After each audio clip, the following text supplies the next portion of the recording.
right, we're about to get started. Everybody hit that like, show the show. Oh, yes.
To grow his business.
And there we go, and fade that out and go to me solo, and here I am. Hey, look at that. Still the bright camera. That's really weird. But the other one freaked out on me, so I got to go replace it. Womp. Fuckity womp. First world problems. Of course, it's going to probably cost 10 times as much thanks to the tariffs. Oh, good. How are you guys doing? That's the important thing. Chat room, there you are. Welcome to the show. Good to see you. And I'm, of course, decoding most of the DOGE software. It's running kind of in the background so that I can... I don't want to talk about it. You don't need to be involved. You don't need to know any more than you already do. You're already in trouble just being here. Welcome to Hal Sparks Megaworldwide, the greatest live stream in the history of live streams. I'm Hal Sparks. And I will be Hal Sparksing the rest of the evening as we Hal Sparks our way through all of this Hal Sparksy goodness. Chat room, hello, good people, and bless your hearts. Hit that like, share the show. It annoys the maggot in your life. Instagram's still not up. Substack's fine, but Instagram is being a big old jerk. So I think what's happening is level 1 hype train. Thank you, Twitch people. Don't forget to subscribe if you have Amazon Prime. It doesn't cost you a dime. Yes, this is Operation Deep State going on in the background over here. And there's the tip jar if you feel like helping. Also, that's a little subtle. I need to make that a little like it fits the environment more. It's a little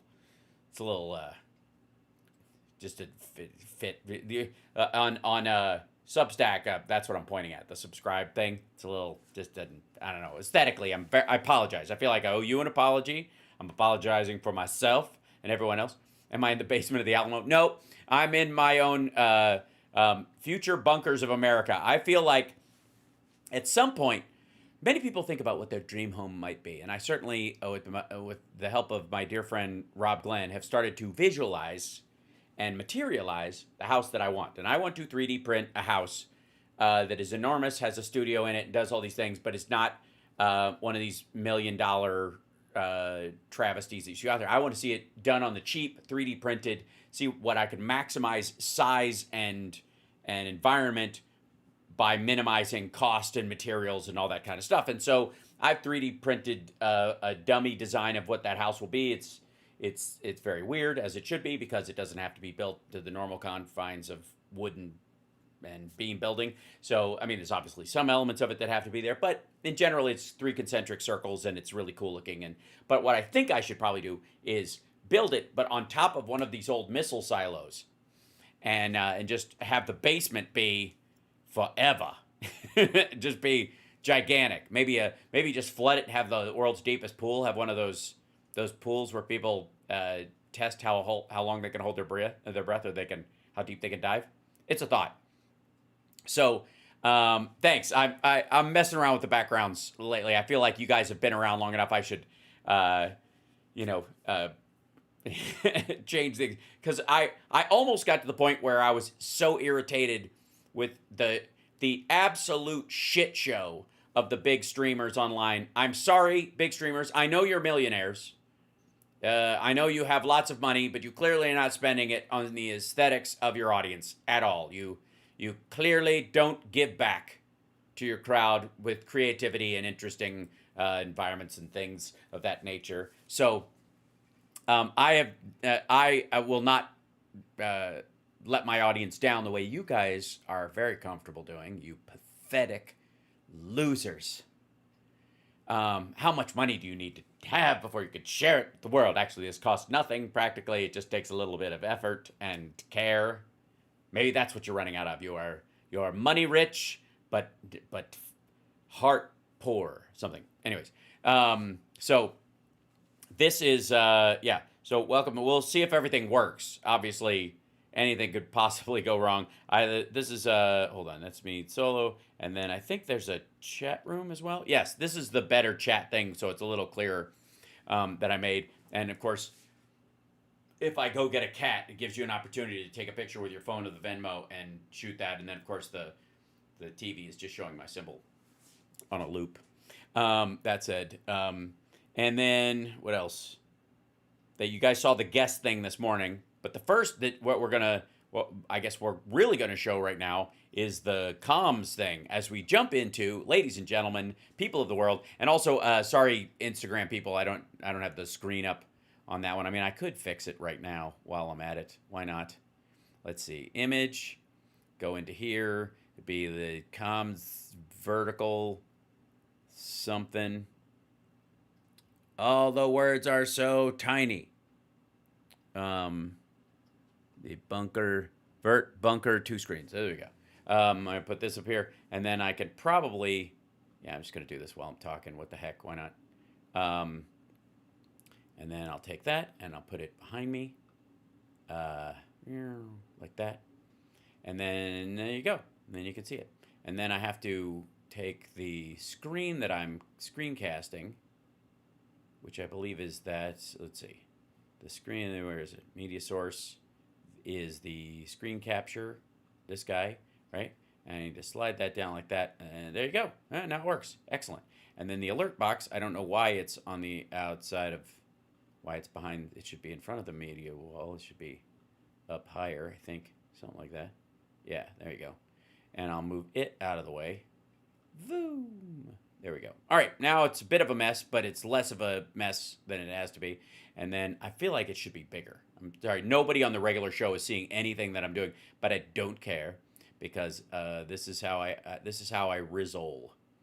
There you go, bunker screen. I'll just make this bigger so we can stretch it out like that and stretch it down like this so there's just more screen there, and then we're good. Okay, cool. I'll get rid of that guy, and we'll get rid of that guy. Yes. Okay. Cool. Now, ladies and gentlemen, the Bonkers Communication Center. This is my bonker. That's right. It's not a bunker. It's a bonker. There we go. And I feel like at some point I need to have a secondary window like over here or something. Probably here, so it's on the other side of me. the chat is in at some point, just kind of going all the time. I'll work on it. But for the time being, this is just me being silly. Thanks for playing along. Now, the first thing I wanted to deal with today, hit that like, share the show, it's Hal Sparks Mega Worldwide, is, of course, this interview that they did with Musk right before he told Trump he was beating feet and leaving town. That I guess he made the decision during this meeting that he was like, yeah, I'm out. I was going to stay for a couple of weeks, a couple of days a week, but nah, forget it. Now, this is his rehab tour. Now, I would start it right at the interview, but I want you guys to see the one piece of the CBS thing, the CBS Sunday Morning interview, where he really thought he was getting a bunch of softballs, and it did not happen, that I thought you guys would particularly enjoy. This is his little statue, the bust of Elon Musk, which just looks like shit, by the way, outside of town. Like, really? You've got a 3D metal grinder there. You can't do better than that? Ugh, maybe it's, I don't know, it's what you're working with. But you might notice that, like, right there seems to be a little bit of something. There's like a chip or something in it. Well, you'll see. I thought you guys might want to see that before we get into the actual interview. Here it goes. Enjoy. Welcome. Glad you could be here. Share the show. And welcome trolls, because, yeah. Neighborhood when we saw this huge bust of Musk installed by his admirers and vandalized by his critics. So I don't know. I got to say this. I don't know if I would assume that anybody who made a sculpture that looked like this of me was an admirer. I swear to God, this looks like they're fucking with him. That's the best. I mean, without the pink Band-Aid business and the wound on it or whatever, like, this is just weird. Like, it just looks like it's melting, or it looks like he's halfway into saying it's beautiful while staring into the Ark of the Covenant. So Hal needs a pair of Schumer reading glasses. No, I just need the text in the menus on OBS to be readable size. Because I'm sure I could raise the text size of it, but I just haven't bothered. It's a little silly. I mean, the menus are like, it's like newsprint. It's like that big. So anyways, here we go. This is it, ladies and gentlemen. I give you Elon Musk on DOGE and his work in and out of government, mostly out. But the interview didn't get off to a smooth start. You don't say. I noticed that all of your businesses involve a lot of components, a lot of parts. Do the tariffs and the... Yeah, and a lot of government contracts. Tell us what a bootstrapper you are, and how it's the key to all this is how amazing the private sector is. Private sector being the private sector. Private sectoring. Also, his bruise, did it get worse after this? Was this right before, or? Wars affect any of this? Tariffs always affect things a little bit. Wondering what your thought is on the ban on foreign students, the proposal. I mean, you were one of those kids, right? Yeah, I think we want to stick to, the subject of the day, which is like space. Nah, we actually don't, dipshit. No.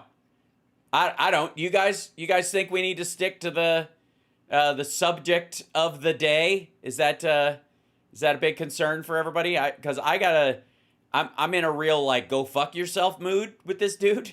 So how about you just deal with life and answer questions, Mr. Free Speech? Mr. The fake news and the snowflakes and whatever. Hey, man, you could fix all this stuff, right? You can correct the fake news right to their stupid fake faces. As opposed to, presidential policy. Oh, okay. I was told anything's good, but... No. What a puss. What an absolute weakling. Keep in mind, like, it'd be one thing if it was just kind of like, Trump's sensitivity about these things, where he's, like, these guys want to control their, get out of here. Why is this not happening? There you go. I'll just put it in there. They want to control the message and all the other. It's understandable. People, heads of industry and the like will want to do these kind of things. But Jesus Christ, man, you bought Twitter because free speech is back and nobody, we're not afraid of you guys. We can say whatever we want. We're not like, it's just so lazy. It's just so lame. Get on with it. Answer the questions, tough guy. But Musk was willing to talk about the DOGE firestorm. You've spoken about how much of a As long as we edited large pieces of it, I guess. That's the other thing. How about no? and the stress it was on you. And, Tesla's reputation took a hit. Your reputation took a hit.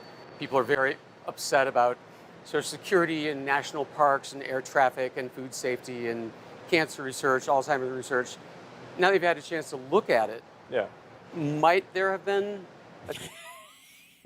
I'm sorry. I'm just enjoying how over it he is. Look at that. Look at that. Look at that. Look at that interview face. Look at That's amazing. This is a guy, this richest man in the world, zero fucking problems. Could retire tomorrow, leave give his entire company away, still have more money that he could ever spend in multiple lifetimes. Most that his fucking 35 kids could spend in multiple lifetimes, right?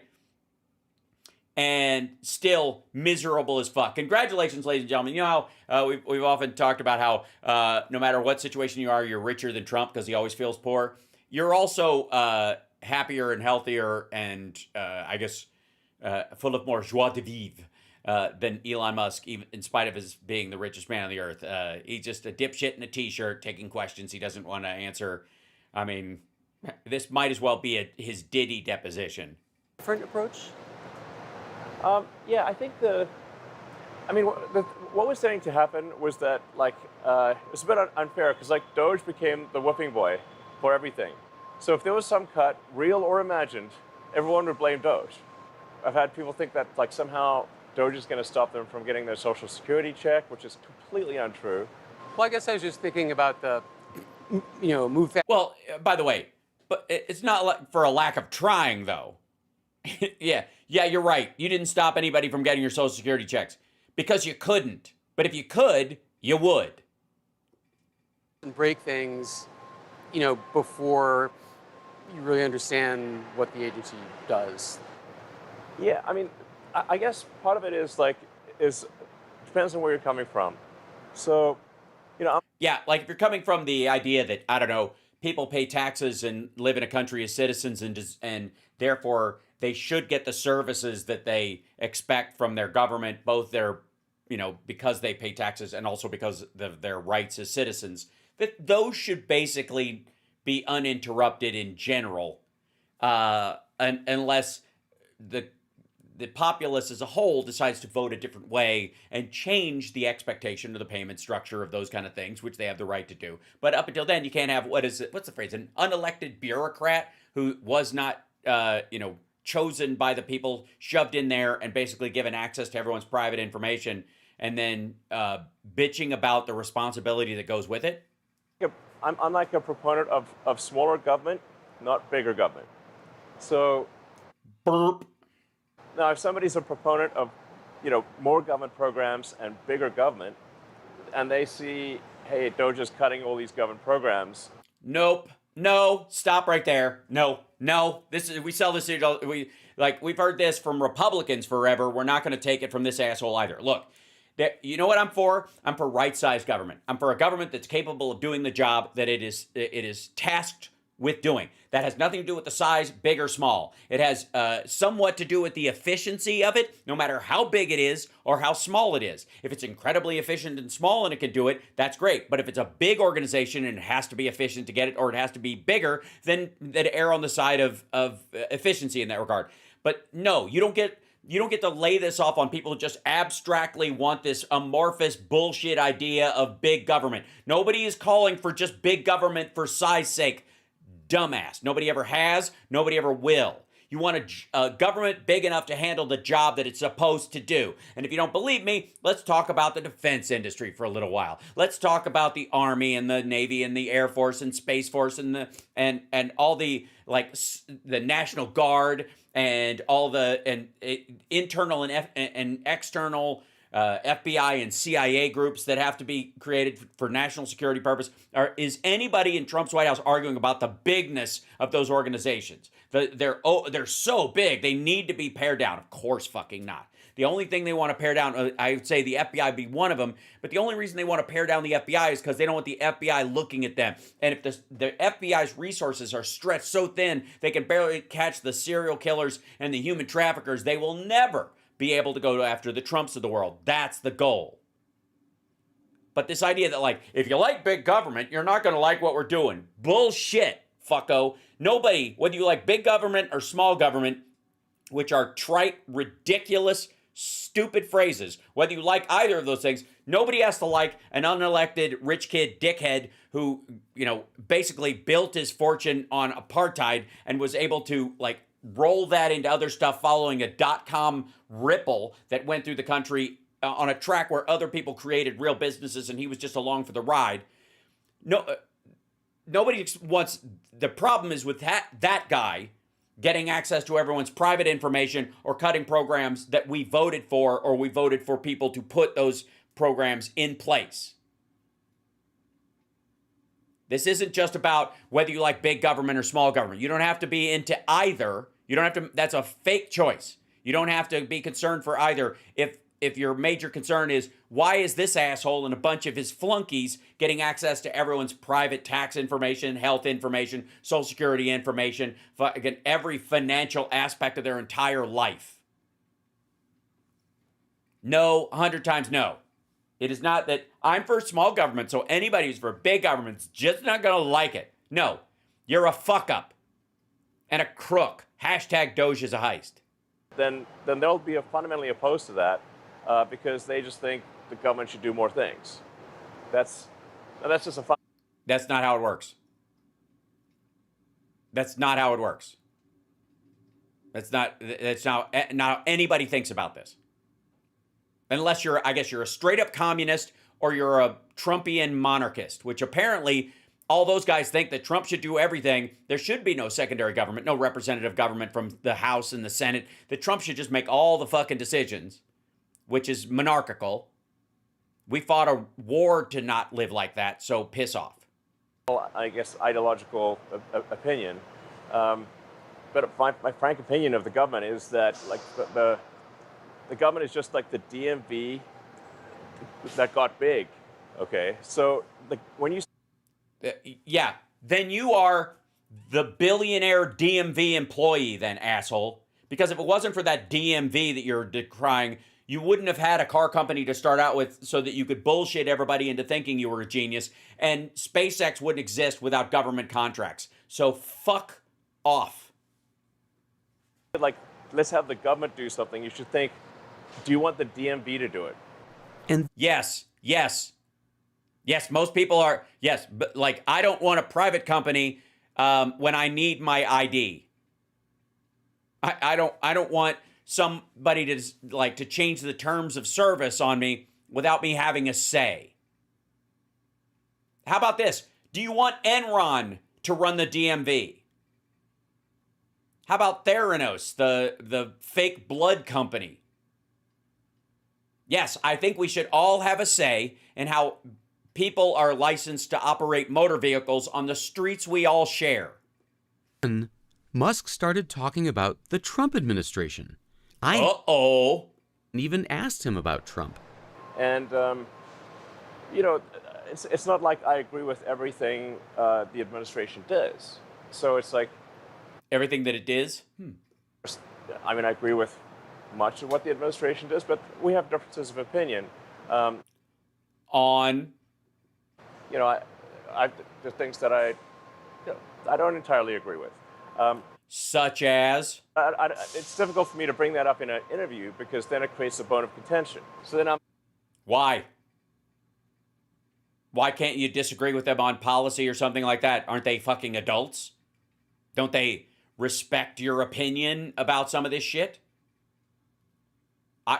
Wouldn't someone that allegedly works with you be able to bring up a serious concern they have about a policy or program or implementation that you were partaking in? Why is it a bone of contention? Oh, right, because there can be only one. It's the Highlander of ideas in Trump world. I'm a little stuck in a bind where I'm like, well, boo fuckity who. I don't want to, speak out against the administration, but I don't want to. I also don't want to take responsibility for everything the administration is doing. Tough shit. You were the guy who said you could cut $2 trillion from the deficit, fucko. You are responsible for this. Because in part, the reason why Trump believes this is possible is because Elon Musk told him so. Yes, you are responsible for this. This asshole has been telling Trump forever that this is not only going to happen, but it's going to happen easily. That's the problem. That is almost the primary aspect of what's wrong with the Trump administration, besides the fact that it's run by a bunch of amoral scumbags. That they actually believe that these very complicated systems can be changed quickly and easily with no downside. It's a fucking cartoon. It's dumb. And Elon Musk was a huge part in convincing him that you could just do this. We could go in there. There's so much fraud and abuse. We just roll in there. You can get your tax cuts because we'll just chop this stuff up. They're half the people, right? Half the people that call in and bitch when they lose their Social Security. Those are the fraudsters. That's how you can tell. He was the one who said it. Like, the people, when you turn off people's benefits, the fraudsters are the ones that scream the loudest. No, they're fucking not. The parents with a child that is homebound with a fucking respirator on 24/7 are the people who will scream the loudest. The fraudsters won't make a fucking peep. Why would they? They would draw attention to the fact that they were faking. If anybody looks their way twice, they'll get busted. It's the exact opposite of how this works. We got another contender for it. That's not how this works, fuckhead. Ladies and gentlemen, welcome to the game show That's Not How This Works. In Washington, federal workers say that DOGE has left the government's nothing, $35 billion target. And that was... Yeah, just horseshit. Also, spending's up like $320 billion. So it eclipsed that bullshit number and added on top of it. He's spending more than Biden is, and he's never gonna not. Let me tell you something. Biden cut the deficit, so did Obama. There is no fucking way that Trump, while he's in office, cuts the money that he would be able to spend on his priorities. Are you out of your fucking mind? For the president's new spending bill passed the House. According to the Congressional Budget Office, it will add $3.8 trillion to our debt over the next 10 years.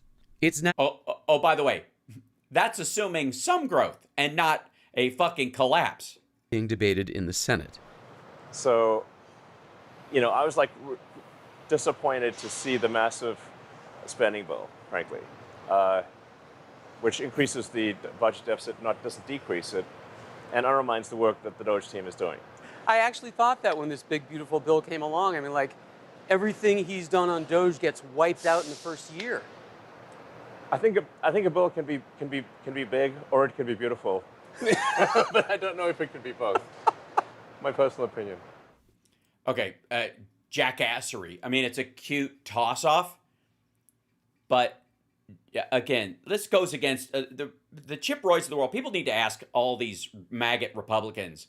I thought you guys were going to divide up. They didn't want to do a giant budget bill. You wanted to divide every program up and judge these things on their merits. So there would be 12 bills, not one. And it was the fact that the Democrats wanted to shove through this one bill, damn it, that made it. And then they ended up having to do two bills last year to get it through, to get what budget they went through. And both of them went through.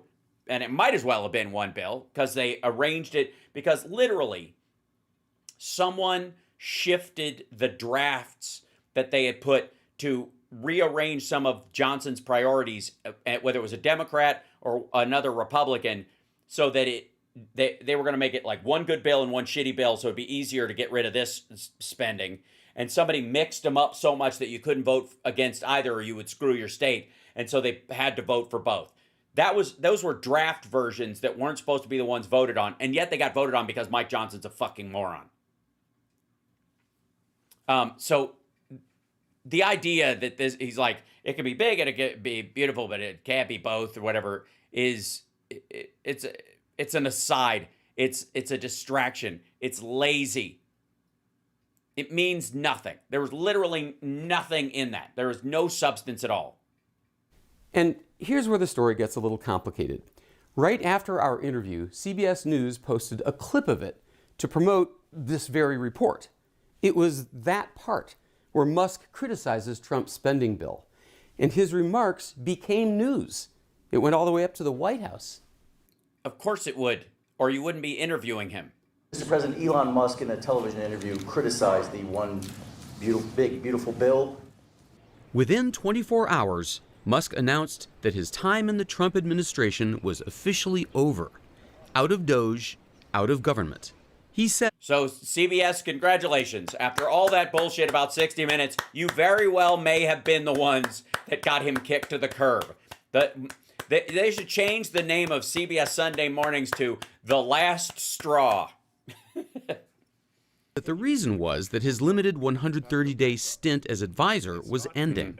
But until that moment, he'd been saying that he still intended to work on DOGE part-time.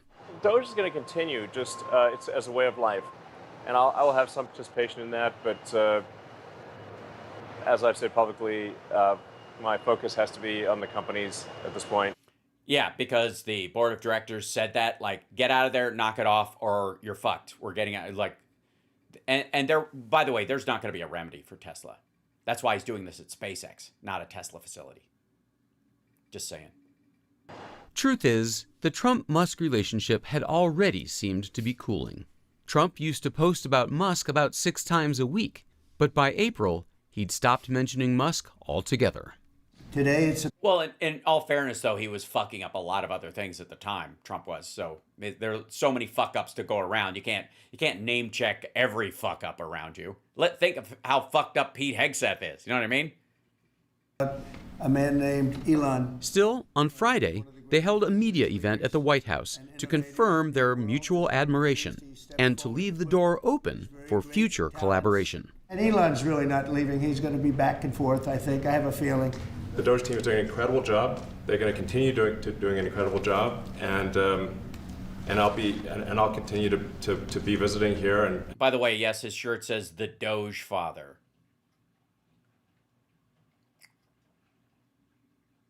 Yeah. be a friend and advisor to the president. Musk might be the first not just to tell me admit what's that happening. his Doge experiment gave him a black eye. Like the actual black eye he had on Friday, which he says he got from his 5-year-old son, or the matching one on that statue. Ouch! Damn, son! We are counting down. At least for now, Musk says that his focus will be running his How does this work? Does anybody know what I'm... Should I put these headphones on? If I do, will it screw stuff up? I really don't know how anything works. business ventures. Tesla, Starlink, X, XAI, Neuralink, Optimus Robots, The Boring Company, and SpaceX. Are all of your businesses Run on government money? Why, yes, they are. Why did you know? And also require enormous tax breaks. Now, on top of the actual direct funding and indirect, basically, we do this giant contract and never have to pay taxes on that stuff, essentially, because no fucking person in their right mind would hire us in the private sector because we're a bunch of self-interested dickheads. And who wants to buy a car that the head of the company can turn off at a whim from his desk? in some way? Well, I guess you can think of the businesses as things that improve. The government needs, and are their contracts available? And it's kind of like, it's like those things where you go on and they teach you how to get government grants. Like, here's how to fill out government grant forms. You too could get free government money. The probable trajectory of civilization. So, for making life multiplanetary or extending life to Mars, the idea there is to ensure the long-term survival of life and consciousness as we know it. We're going to use this launch to Well, not as we know it. Obviously, we're going to have to make some major improvements. Seriously, I don't think we want to extend our brain pan the way it currently is. I would think we should probably mature a lot more. further accelerate the After our interview Tuesday, we were invited to witness the 9th launch of his Starship, the biggest rocket ever built. The 2 previous Starship tests ended in explosions, or But dude, CBS just not giving them a single break. Bless their hearts. I stand by it. They should call this the last straw. as SpaceX puts it, rapid unscheduled disassemblies. So all eyes were on Test Launch 9 to see if a Starship could return to Earth in one piece. As Musk left our interview to watch the launch, he said something that could summarize all of his enterprises. I can't guarantee success, but I can guarantee excitement. Fuck you, dude. It's so lazy. Like, you could tell they were like, we got to get this. It's going to launch soon. You got to get it right on the launch, Gary. Whatever the fuck the guy, I don't know the host's name. But, like, right on. This is your moment. So you say it right now and then turn around right as the rocket's taking off. It's going to be awesome. And it's not like we couldn't put this in later, since there's blue separation between your face and where the cloud is, that you could literally, like, oh, look, a green screen.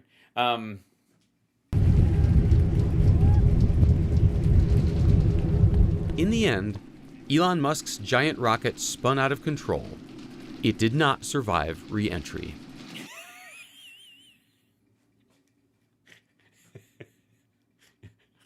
Now that's what I call a rehab tour, ladies and gentlemen. Give it up.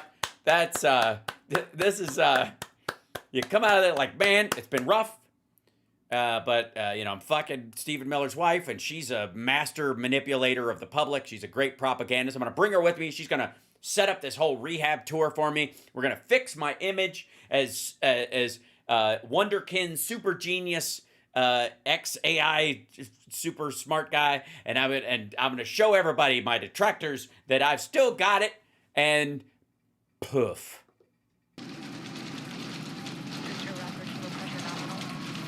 What the fuck graphic is that, CBS Sunday Morning? Jesus Christ. Yeah, so that was the end of it. It just blew up. Now, obviously, hi, chat room. There you guys are. That takes us to the follow-up as well. And by the way, Greg Kelly, let's do this just shorter, actually. Well, before we get into the other thing, if I can. And hit that like, share the show. It's Hal Sparks, Megaworldwide. We break down the whole thing. Nobody else breaks down the whole thing. They'll give you little snippets, but I'll break down the whole thing. And ladies and gentlemen, let me tell you, if you think Greg Kelly can glaze and gape for Donald Trump, wait till you see him hanging out with our dear friend. Hold on, I've got to have his theme ready pretty soon. Our dear friend, the couch humper himself, ladies and gentlemen, JD Vance, the man who's got a couch in his pants, hanging out with Greg Kelly, who's helping him. You talk about like an image rehab.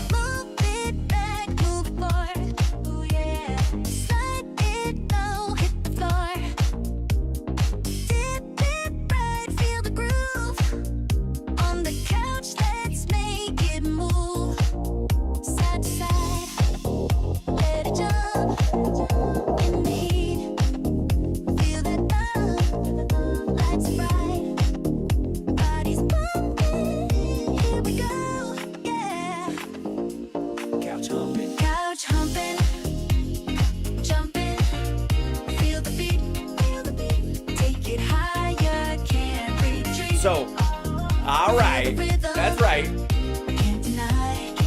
DJ Cushion in the house. Captain Couch Humper, allegedly,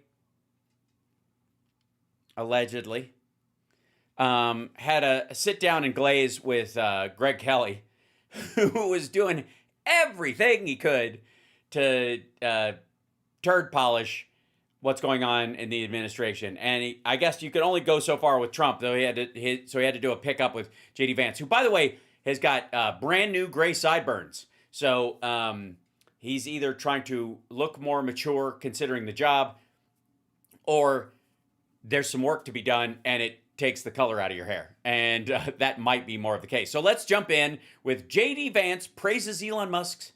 Elon Musk talks one big, beautiful bill and more, Greg Kelly reports. Now, I have to prepare you guys ahead of time for Greg Kelly's just absolute slathering.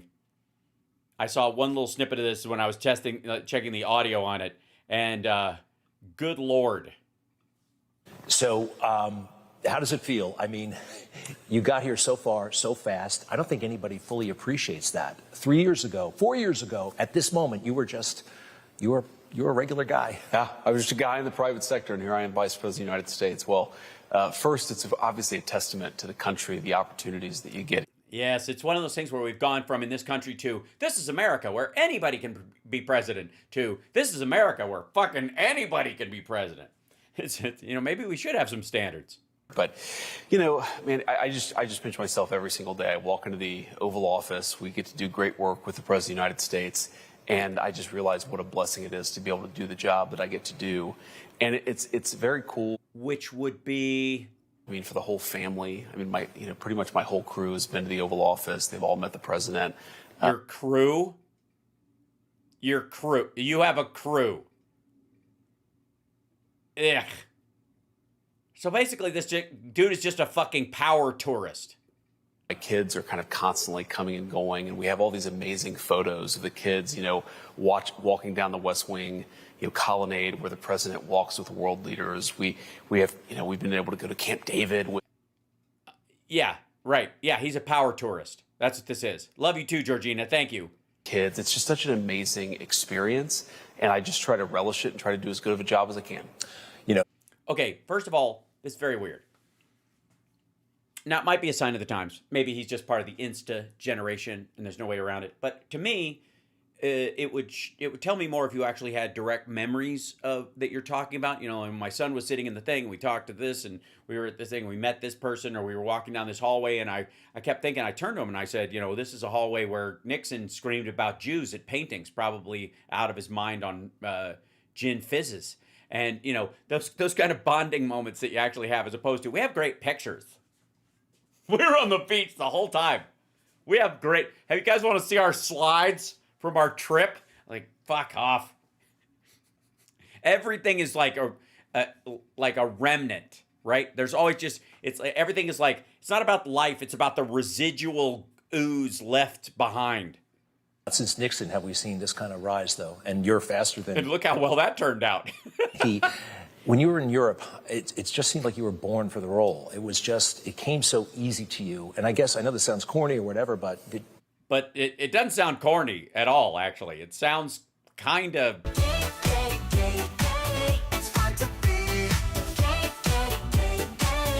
I'm kidding. You be you.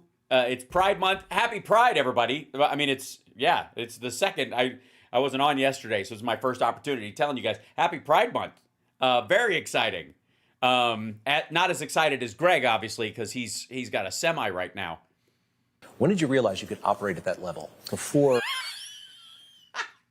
When did you realize you were that awesome? What were you? I was standing in the shower the other day when I realized I was destined for greatness. Do you know what I mean? Yeah, I know what you mean. I just try not to think about it too much. I mean, the way that I think about it is, this is a job. You told us you try not to think about it, so don't start now. Important job, but it's a job, and I just try to do as good of a job as I can. And you should say job again.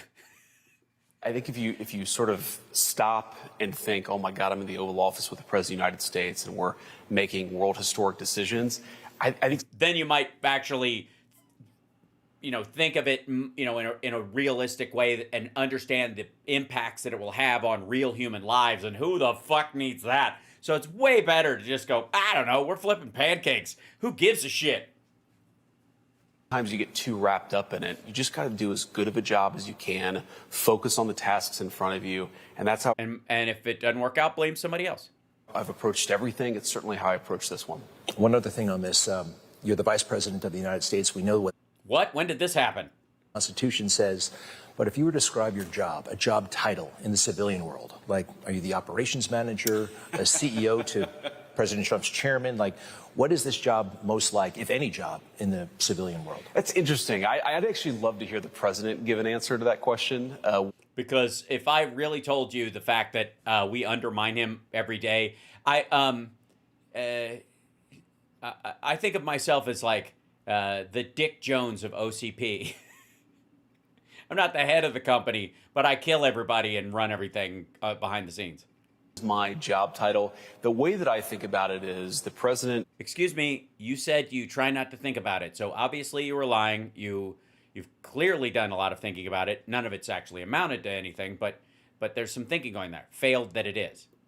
The chief executive, but he needs an extra set of eyes, an extra set of hands, because there's a lot to do. And yeah, we have a whole government. You're not his extra hands, Jesus Christ. He's not Helen Keller. Be my hands, JD. I can only hold 2 fish delights at a time. Shove another one in my mouth. That's not my mouth, but I'm not complaining. Nom nom. I'm the guy that he trusts to go and do it, and that's what I try to accomplish. Is the president maybe he has to meet with a world leader, but you need somebody on Capitol Hill talking to congressional leaders or people in the Senate, or maybe which you haven't done. The president needs to be talking to congressional leaders, and he needs somebody over in India talking about issues that matter to the United States.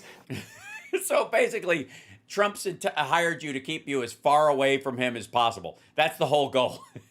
It's like wherever he is, you ain't. Nothing says trust like that. A lot of, Biden was like, I want to be the last guy in the room. I want you to be the last guy in the room. Just try to be an extra set of hands for the president because... What? What does that mean? An extra set of hands. Sorry, does he need help signing his ridiculous EOs? Big job, and so long as you've got that trust with the president, I think he's able to give me a lot of responsibility, and I just try to again do as good of a job as I can for the American people. Wow, so much, so many words, and so little actually said. Impressive.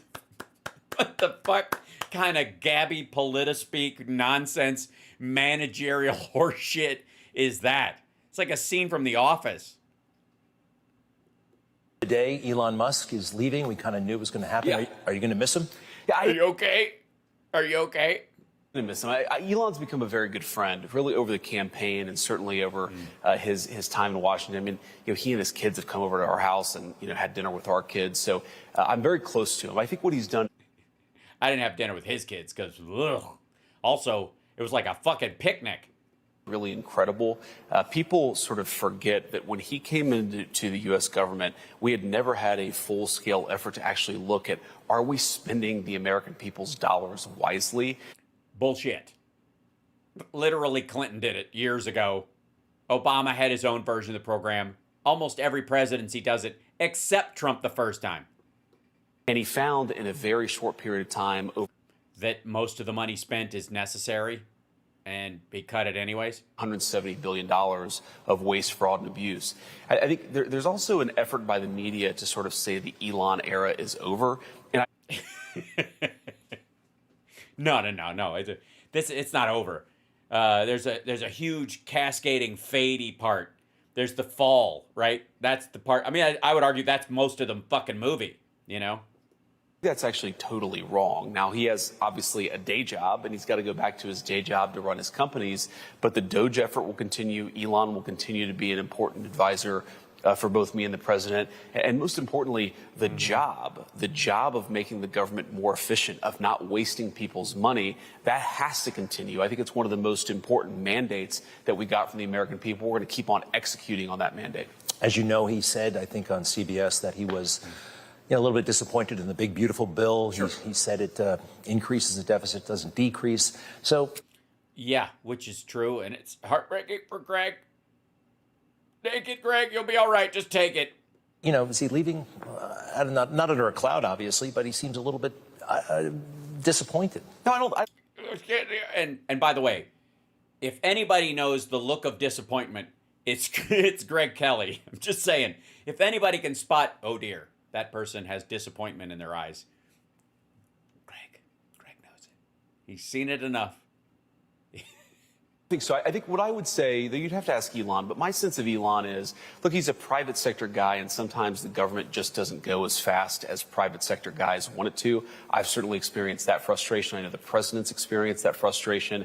But I think we've done more in the past 4 months than any administration in American history. And when it comes Yeah, but you spent most of your time doing something, and then the other half of that time undoing that. So it's a lot of busy work. Quite frankly, I got to say, there used to be this thing about communism where they're like, you know, that they pay a guy to dig a hole and pay another guy to fill it in. Is this kind of like just busy work of government that they do just because idle hands are the devil's workshop? So you do that kind of thing. That's exactly what they did. That's what I mean. For all the taco stuff and Trump chickening out, and which I totally agree with, the reality is that this White House spent the first couple months that they were in digging a fucking hole, and then they've spent the rest of the time trying to fill it back in. They've done a lot? Yeah, but they've basically been on a stationary bike. We pedaled more than any administration, you know, especially one that's going uphill. You know, the Obama administration coming out of 2008, the Biden administration coming out of COVID, you know, Clinton and the changeover after 12 years of Republican rule. You know, like they're pedaling uphill, so they're not going to pedal as much as you sitting on the fucking lowest setting of a stationary bike going fucking nowhere. to cutting spending, you know, you heard the speaker, I think, say yesterday that they're going to start voting on some of the DOGE rescission packages. It's going to be, candidly, a harder go in the Senate because the Senate, you need 60 votes, and we only have 53 Republican senators. So, look, I think Elon's entitled to have his opinions about the function of government. I still... Just not while he's in government. The big, beautiful bill is the way to go. I think it's good for the American people. And I think that we can both cut spending, but also make sure that we... Whoa. Those codified cuts that you're talking about in DOGE that you were just saying that Mike Johnson's going to start working on were not in the big, beautiful bill. And if they were, it wouldn't have passed by that one vote margin. And if they sent it up to the Senate with that shit, it'd get cut out anyways and then sent back and fail again. Tax rates reasonable for the American people. So the war, and I don't want to call it a war, but obviously President Trump, you have concerns about elite education in America, sure. Harvard University. Yeah, I don't call it. You're not at war with Harvard. You're just being a dick. I do too, and it's great, and college is too expensive. But are we getting closer to the point where we might have something of a brain drain? I haven't heard that phrase in a while. But... Right. It doesn't come up when you're around. For example, Greg, no one ever says brain drain when you leave the room. Quite the opposite, actually. I'm hearing that, you know, people at Johns Hopkins are getting nervous, and they're going to Finland. They're leaving, and they're concerned about the long term. Yeah. They do kind of do some important work. These schools. Yeah, some. I don't know. Look, they do important work, but I make a couple points about this. First of all, I've heard a lot of the criticisms, the fear that we're going to have a brain drain. If you go back to the 50s and 60s, the American space program, the program that was the first to put a human being on the surface of the moon, was built by American citizens, some German and Jewish scientists who had come over during World War II, but really some Germans. And they didn't come over. They were poached. Operation Paperclip, dum-dum. I think I've told you guys the reason they picked Huntsville, Alabama, as the site for their rocket city was because the Germans that they brought back over liked it because it looked like Deutschland in the springtime. Mostly by American citizens who had built an incredible space program with American talent. This idea that American citizens don't have the talent to do great things, that you have to import a foreign class of servants and professors to do these things, I just reject that. I actually think we invest in our own people, we can do a lot of good. You've heard that. Yeah, that's not a brain drain, stupid. First of all, you're talking about I think what Greg Kelly was leaning towards was positive immigration, where you have people who are a special class of intellect, a special class of capability, high earners, high learners, coming over and going to Harvard or these places because they're special schools, and then staying and building businesses and other stuff here, which is allegedly something Trump is for.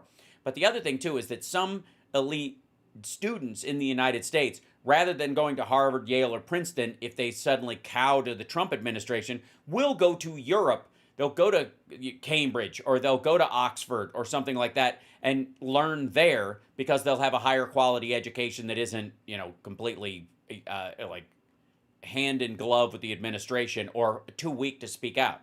In particular, as the president has talked about cracking down on foreign student visas and their abuses, but I think that's actually an opportunity for American citizens to really flourish. And here's the second and maybe the most fundamental point, Greg.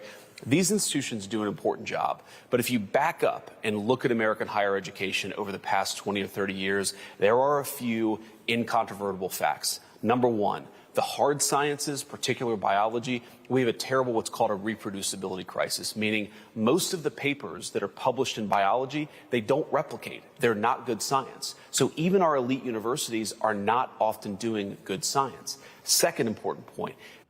Horseshit. That's the problem with biological sciences as a whole.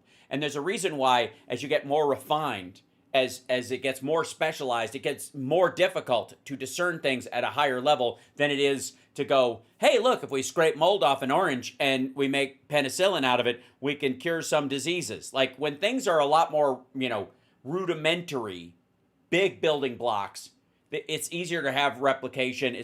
But when you have way more moving parts and you're dealing with genetics and that kind of stuff, the percentage is going to go way down. Full of shit. This is one of these, this is them toying with fucking statistics again. These institutions, sometimes by their own admission, are engaging in explicit racial discrimination, often against whites and Asians, in explicit violation of the Civil Rights Act. If the people's government can't... Yeah, there was a law passed about that. That's over. Already happened. You didn't do it. Didn't happen under Trump. Fuck off. In, given those problems, and say, look, we got to have some accountability here. You can't violate the Civil Rights Act. We got to make sure that if we're like you give a shit about the Civil Rights Act. Simmer the fuck down. Your boss thinks it was a bad idea, and so do you. The entire Civil Rights Act, not just parts of it. Science with federal money, you're actually doing good science. That's called accountability. That's not going to war on these institutions. And let me also, experimental science is always bad science until there's a breakthrough. It goes to the Edison thing. I didn't fail at making the light bulb 999 times, and figure it out on, the one time. I discovered 999 ways not to make a light bulb. That's how science has to work, especially the more advanced it gets. Jesus. Make one final point about this, because I care a lot about this. I want these universities to reform and to accept that they are part of an American body politic, that if the American taxpayer is frustrated with these universities, they've got to reform. What they're doing instead, what too many of them are doing, is saying, oh, the Trump administration, this is dictatorial, this is fascism. No, this is democratic accountability, and I think the universities ought to see it as an opportunity. If they do that, they're going to get better, and the American people will be better off because of it. Yeah, okay. Also, the votes are going to change next time around, and this will be a large part of it. And the money that was cut will get put back in, probably with some extra support. If we take back the House and the Senate next time, come on now. Then that will be a democratic response. Now, he is right about that one thing, that by acquiescing power and giving the House, the Senate, and the presidency to Donald Trump and his ilk, we, if you choose not to decide, you still have made a choice, as the masterful Rush have said.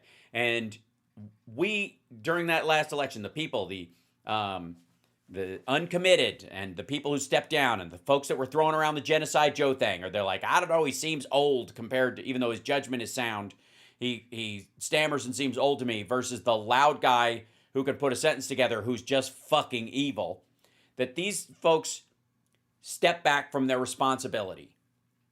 And I gotta say, there are a bunch of people at marches all over the place that either didn't vote or voted for Trump, that are clamoring about these things. And on a second note, if only the people who are horrified at the cuts that Musk and that crowd are making, and that, you know, all the cuts in USAID and SNAP and all these other things. If they'd had been half as fucking loud when Democrats created those programs and worked with them to make them better by being consistent voters who were engaged, their whinging would mean more. House Sparks, no offense, but you seem like a natural choice for Congress. Well, I mean, I think I could do a fantastic job if I do say so my damn self. But hold on, why are the words cut off? There, that's better. Why? Because I'm a rhetorical monster who can talk nonstop. You're probably right. I think there was let me see if there was a second part of that as well. Yeah, there's a second part. Yeah, where he talks about crypto. Now, you can tell he likes crypto. By the way, hit that like, share the show. We're watching the second half of this Newsmax interview Greg Kelly did, the most miserable man on the internet, with J.D. Vance, America's beard, the couch fucker himself. That's gonna, and again, I don't know if this qualifies as a pride thing. I mean, because I think pride is about the LGBT community largely, and but I feel like you should don't be ashamed, I guess is the point.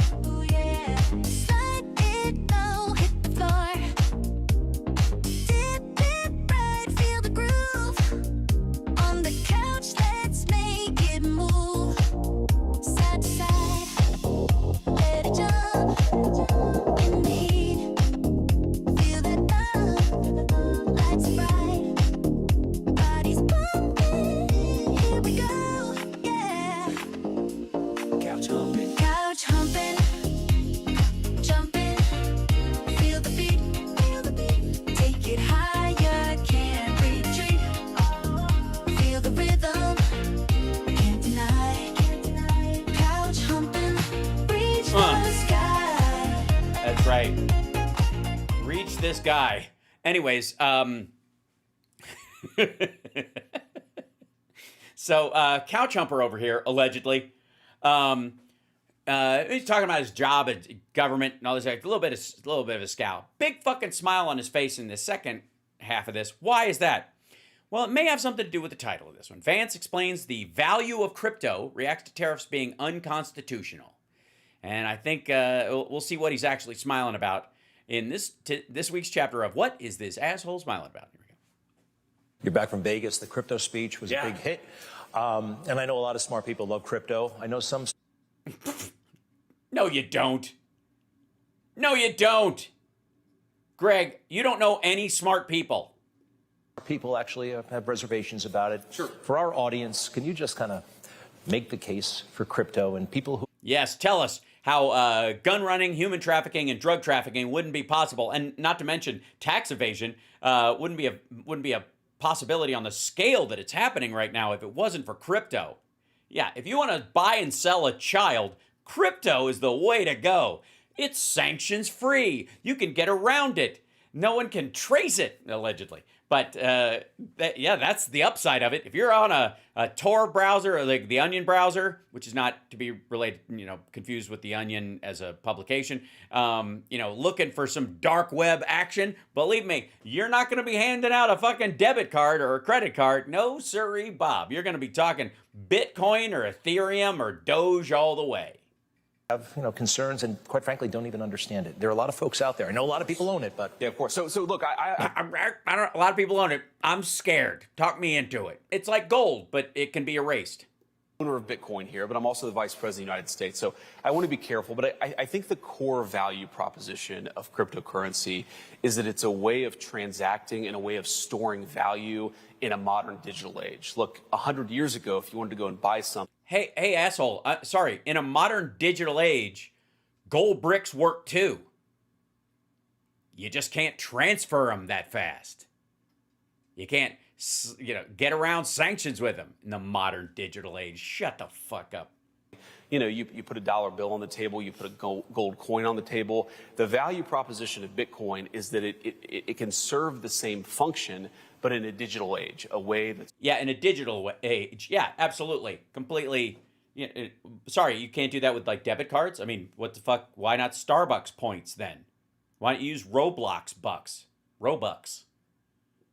Secure, that's safer from fraud, that allows people to buy and sell and store value, but in a way that's consistent with the modern technological age that we live in. Now, yes, in the same way that the Arabian slave trade or the transatlantic slave trade worked, you know? Said that, I fully accept there are risks to all of these things. There are always risks to new technologies. Our approach in the Trump administration. Yeah, I'm sorry. When people went from abacus to calculator, there wasn't a risk that people were using them specifically to trade children faster. I mean, it increased your counting speed, but it didn't change the actual physics of the money changing hands. Is to say, let people innovate. Let people figure this stuff out on their own. If the critics of Bitcoin are right, I happen to think that they're wrong, that will eventually win out in the marketplace. If the advocates of Bitcoin are right, and I happen to agree with them, if they make their case, that's eventually going to win out in the marketplace. What you shouldn't have is a dictatorial government that tells certain industries they're not allowed to do what they need to do. You've got to let people make these. No, fuck you. No, we didn't let the Confederacy create their own money. The South, after the Civil War, didn't get to have their own fucking currency and still be in the United States. And the United States doesn't have to recognize any currency that isn't legitimate, digital or fucking otherwise. If some like failed state country, the dictator suddenly decides that his dollars are worth 1,000 US, we don't have to agree with them and then suddenly start handing over $1,000 for every piece of paper he fucking prints. You can't just like innovate out of thin air a bullshit storyline about how you suddenly have fucking money. What the fuck is he talking about? By the way, he's not saying anything, I would like to say for the record. Like, there are no details of any value in all of this. Decisions on their own, and that's sort of been our approach. We want common sense regulatory regimes. We want to allow the cryptocurrency industry to participate in the mainstream of the economy, but then ultimately the laws of economics, the laws of supply and demand are going to make the determinations from there. In Vegas. Yeah, not if they undermine everything and wreck the fucking place. It's like saying, like Enron trading energy credits ended up crashing the economy at one point, like destroying California for a period of time. So no, you don't get to just, it's the same thing with like, why do we need food inspectors? People should be able to sell whatever food and the market will decide based on how many people get fucking E. coli. Then they'll know not to shop at that place anymore after 8 people have died. There's good technology and bad technology. That's right. You develop the good technology, but what's the bad technology? Well, look, I really worry about, I'm a father of a 7, a 5, and a 3-year-old. I really worry about social media, the way that it kind of, in some ways it connects us to people. That's good. But we also know that it has this really addictive component to it. I think we have to protect our kids from that. Oh, you mean like the TikTok algorithm that Trump keeps punting because he says he won the youth vote by 37%? It has facilitated a lot of child predation, a lot of child trafficking. Yeah, and how do they pay for that online? You're so close to it, asshole. You're so fucking close to it. What do they do? Do they mail greenbacks in a fucking brown envelope? They stick them in a stump at the end of town? Do they transfer dollars? Do they write a fucking check? No, they use Bitcoin, you asshole. Police that and try to prevent as much of that as we can. I didn't think that all technology sort of has a good side and a bad side. It's in some ways the task of government to... Yeah, that's what I've thought about MRIs, So there's like, sometimes it's just too much information, about yourself. Sure that... So, obviously, the production of insulin, that's a technology we've come up with in the last, few decades. And clearly, there's a downside that too many people are alive, I suppose it wouldn't be. You try to facilitate as much of the socially useful stuff as possible, but when it trends into illegal stuff or predatory stuff... That's when crypto really shines. Consumer fraud, right? That's the stuff that we really got to protect. So there's... Well, then why is Trump pardoning crypto crooks? A ruling from the Federal Trade Court that said tariffs are unconstitutional or whatever. This is not some like crazy judge. This is more formidable than that. What do you have to say about this? Well, two things. First of all, I think the judge is wrong, and I think we're going to win this case on appeal. The president has broad discretions to engage in foreign policy, to actually protect American consumers from foreign predators, from people who are trying to access our markets, dump into our markets, Yeah, no, he's got to be specific about it. He doesn't get to blanket fucking tariff the entire economy. No, he doesn't. That's exactly the argument you lost in fucking court. This is the same argument that they brought, which is the president just, hey, 1977, they said he could do whatever the fuck he wants. And the court went, hey, have you read the fucking thing? No, he can't. American industries. The president has a lot of power to prevent that stuff from happening. Now, but he's not all powerful, and he's been trying to be all powerful, and that's where it gets rolled back. Stupid. Decision, I think, is really based on a legal technicality. And so, my second point is... Yes, that technicality, we often refer to it as the Constitution. The president also has broad discretion to deal with this stuff. So even if you somehow... had this legal technicality hold up in court, I think there are a lot of ways in which the president of the United States can protect American workers and protect American workers from these very, very unfair... But can he protect American workers? That's the question. ...fair trade practices. And I think it's important, Greg, to say, okay, what does this mean for the American people? We believe, and we're right, that we are in an emergency. You've seen... No, we're not. Foreign governments, sometimes our adversaries, threaten the American people with the loss of critical supplies. I'm not talking about toys, plastic toys. I'm talking about pharmaceutical ingredients. I'm talking about the... Yeah, that's why the Biden administration passed laws to move some of that manufacturing here and to move some of it to friendlier countries, change our supply chain. We already dealt with this shit. That's not what's happening here. This, by the way...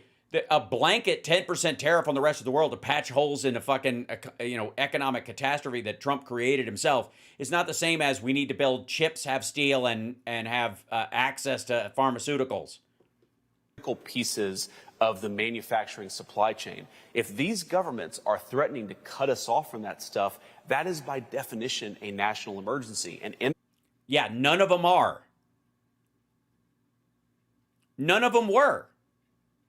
Okay, if one of them was, then you attack that one country that they're going to cut us off from what, rare earth minerals, whatever. You go, okay, well, fuck you. We're going to tariff you directly, but we're going to go find these. We'll source them someplace else. We're not going to make you be our only source again and go back to that same game if you could do it again, especially at a more crucial time. When you declare war or something like that, suddenly you cut that shit off.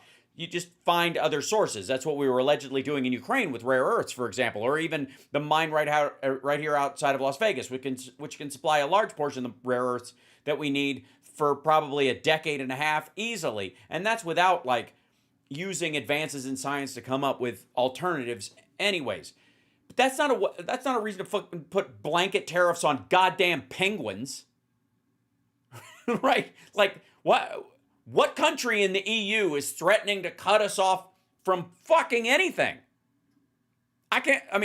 This is probably the dumbest excuse I have heard yet, and I've heard some doozies, for Trump's tariff plan. Thank you for gifting the memberships. Who did that? I just saw it happen in the chat. Sorry. Whoa, we got a lot of people in here. What's happening?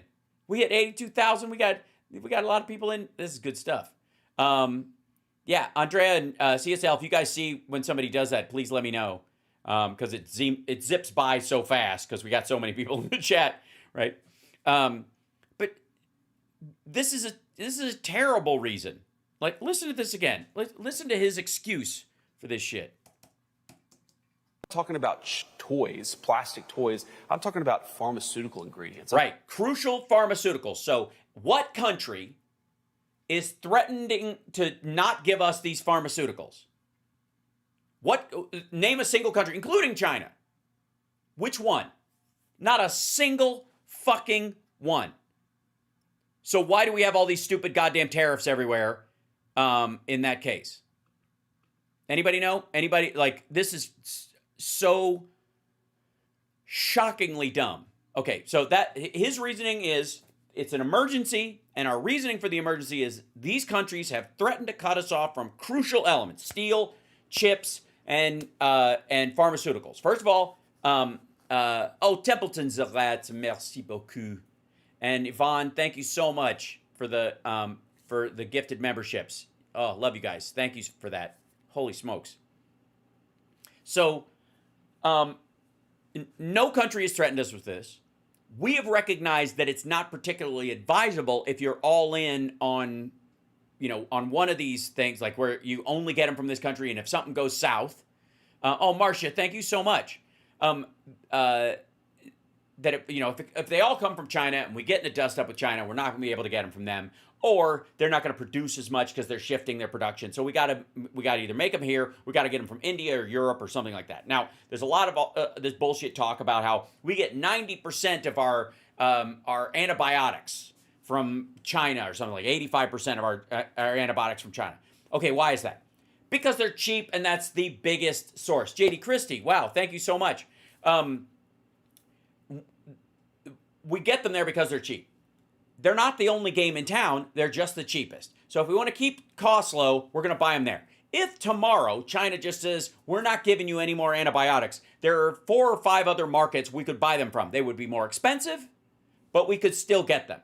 And we could tool up during that time and make more of our own no matter what. If we ended up breaking out in a war like that, we wouldn't go, oh my God, we don't have any more penicillin, we're screwed. We get them from there. We get our vast majority of these things from China because they become cheap over time, not because it's the only place you can get them. That's a lie. And it's a lie that services these dickheads because they don't think anybody's going to look any further. About the critical pieces of the manufacturing supply chain. If these governments are threatening to cut us off from that stuff, none of them are. Name one fucking government that is threatening to cut us off from any of this shit. Have you guys heard this as the excuse? Literally 0 cents. This is, like, if this is their reasoning for why it's an emergency, they're more fucked than I thought. Because the reason Trump always gives is that we have $1 trillion trade deficit, which we would because we're the biggest economy in the world by far. We absolutely buy more shit than people buy from us because we're the biggest game in town. There is whoever's in charge. If it was the Chinese, if it was the European Union, guess what? Whoever is at the front of the line, who has the biggest economy, is going to have a trade deficit with the rest of the world. It will never be even, or the only way you could do that is by lowering the purchasing power of your citizenry to a point where they just can't afford to buy that shit anymore, which is arguably what the tariffs are doing. Instead of affecting the economies overseas, they're making it so that Americans can't afford to buy this stuff and therefore driving it down. Good Lord. that is by definition a national emergency. And in that national emergency... And we're not experiencing that right now, nor have we. The president has very broad discretion to fight back, to bring American industry back home, and to make American consumers protected and much safer. That's all he's trying to do. Bullshit. Whatever this court has said, I think the president has the authority to do his job. That's not his job. That's Congress's job. That's the point. That's why they're saying, hey, it ain't his fucking job. We're going to keep on fighting the court cases. We're also going to keep on doing the work for the American people. When Joe Biden was president, Judge Ludig came out and publicly said that Donald Trump and his supporters are a clear and present danger to American democracy. Yep. So he's got good judgment. All right, I like him more. As Cheney said, he's the greatest threat to our democracy. I mean, just crazy over the top stuff. Sure. My question to you, and I asked President Trump about this, they seem to be authorizing, quite frankly, morally and legally, something really awful to happen to President Trump. Yeah. And right. This is they want him dead. No, a threat to democracy is not the same thing as calling somebody a Nazi. He's a threat to democracy because within that system, he could tear it down from the inside, which is exactly what he's fucking trying to do. Shove off. No. You can call someone... Okay, Greg, let me explain something. You're a piece of shit, and you're an absolute drag on the entire news industry. You're aggravatingly stupid, and you participate in massive propaganda pretending to be news. on a Cartoon Network called Newsmax, which is the douchiest thing to name a news organization, like it's an energy drink of bullshit. Does that mean I want anything physically to happen to you? No. You are the antithesis of journalism. You are what everything Donald Trump is to democracy, you are to news media and journalism. Just because we want you to fucking go does not mean we want you dead or harmed. We'd rather you just be miserable and alive. I'd like your reaction to that, because that seems like very, very dangerous. I don't think it's been sufficiently addressed. And is the deep state trying to sabotage this administration? Yeah, totally. As the deep state, I will tell you, I'm absolutely trying to sabotage. Oh, I can't stand it. I know you planned it. I'm going to set it straight, this Watergate. Oh, I can't. Yeah, yes. Yeah, listen, all y'all, it's a sabotage. Things that we can't see that you're probably privy to. I mean, it's a big government, and there's a lot of ways they can trip up your agenda. Well, when you talk about Michael Luttig or Liz Cheney calling Donald Trump a threat to democracy, he won a massive electoral mandate. And so it's always interesting to me. No, he didn't. If he had a massive electoral mandate, you wouldn't have had to squeeze through your fucking bill by one vote in the House, and you wouldn't be losing it in the Senate. A massive electoral mandate means that every district is equal to the next, and it ain't. He did not get a massive mandate, not by any stretch of the imagination, but he is some asshole, and I you know what, I'm grateful. I am grateful that dickheads like J.D. Vance are very comfortable whispering in Trump's ear or telling him directly that he won a huge mandate, because it is his overreach and his absolute egomaniacal blather around it that is causing him all this harm. If he'd have been mitigatory at all, he might have gotten a lot more shit through, but he's morally and intellectually and psychosexually incapable of understanding even just like considering he wrote The Art of the Deal or had a ghost written for him, the idea that there are two parties involved in any kind of negotiation, and you have to know what your strengths and weaknesses are and what your opponent in the debate or the deal, whatever you're making, you need to know their strengths and weaknesses too. If you don't, if you think you have all the cards and they have no cards at all, you're going to act that way and you're going to blow the fucking deal. People say that we're threats to democracy. What they mean by a threat to democracy is apparently when the American people vote for somebody they don't like. That's not a threat to democracy. Whether you like or dislike the president the people elected, that is the fulfillment of democracy when that president... Right, so stop shit-talking Joe Biden, fuckhead. ...tries to do what he needs to do. Now, there are some issues here, because I think the way that they talk about President Trump in particular, look, I think it actively encourages violence. And you've seen a rise of left-wing political violence. Of course... Yeah, not towards him, though. Honestly. Like, the two guys that took a poke are maggots. There's two people murdered outside the Jewish embassy just last week. Of course, President Trump almost lost his life during the campaign. Simmer. Somebody else did die.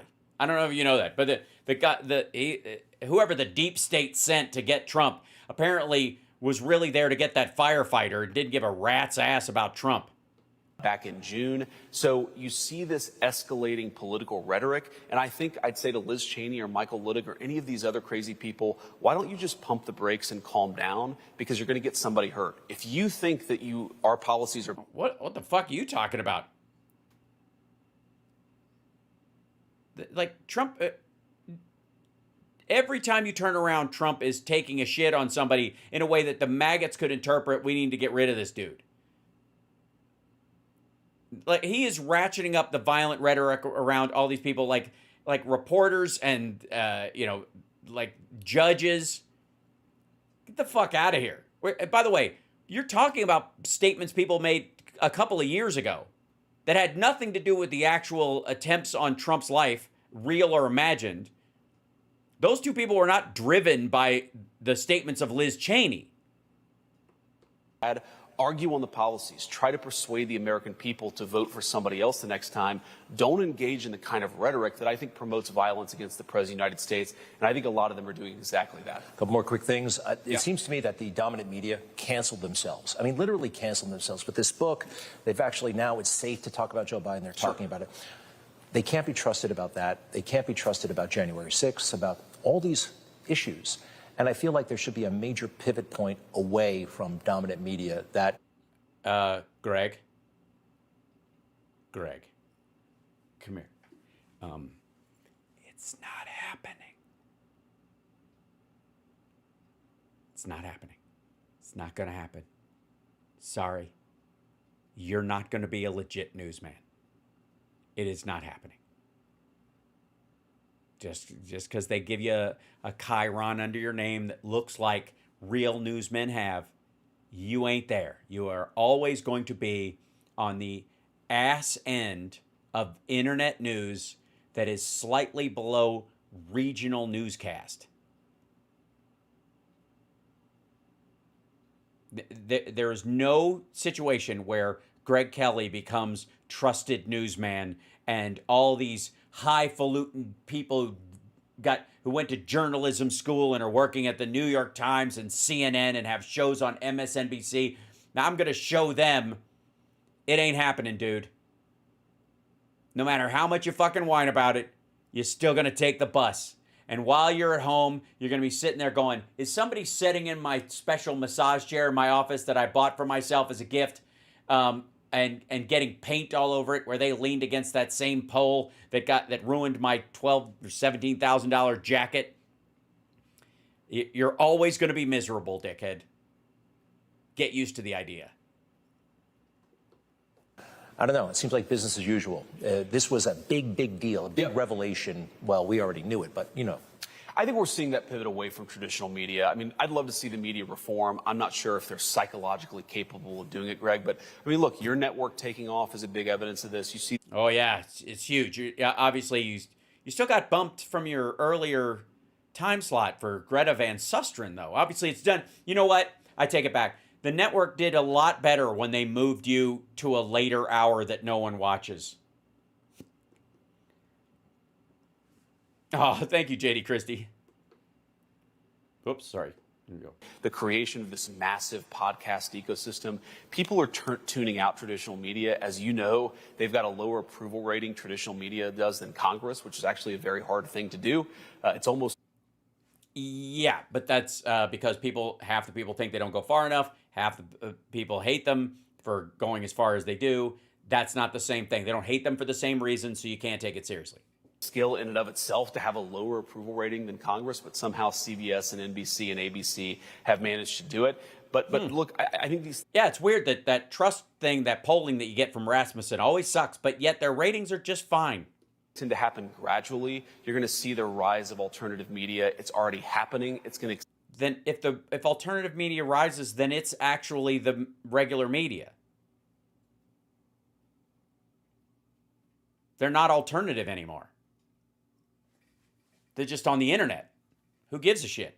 Celebrate in the years to come. What's life like in the observatory? You have a special residence that vice presidents didn't always have. Yes. No, I'm very grateful to the American people for that house because it's a beautiful house. And importantly, for our 3 kids, it's actually a very private place for them to grow up. They can go outside and play. They can ride their bikes. They can play soccer and baseball. We really love it there. And I'm very grateful that I get to live there the next few years. 2 more quick things. Whistleblowers. The left seems to... They have a whistleblower on their hands. They're going to give them a podcast. They're going to facilitate their run for Congress, all that kind of stuff. Yeah, how dare we? Because they come forward to threat to life and limb and tell the truth, even if it would mean their livelihood. They're terrible people. Why do we keep rewarding them? On the right, the FBI whistleblowers are going to food pantries and stuff like that. Sure.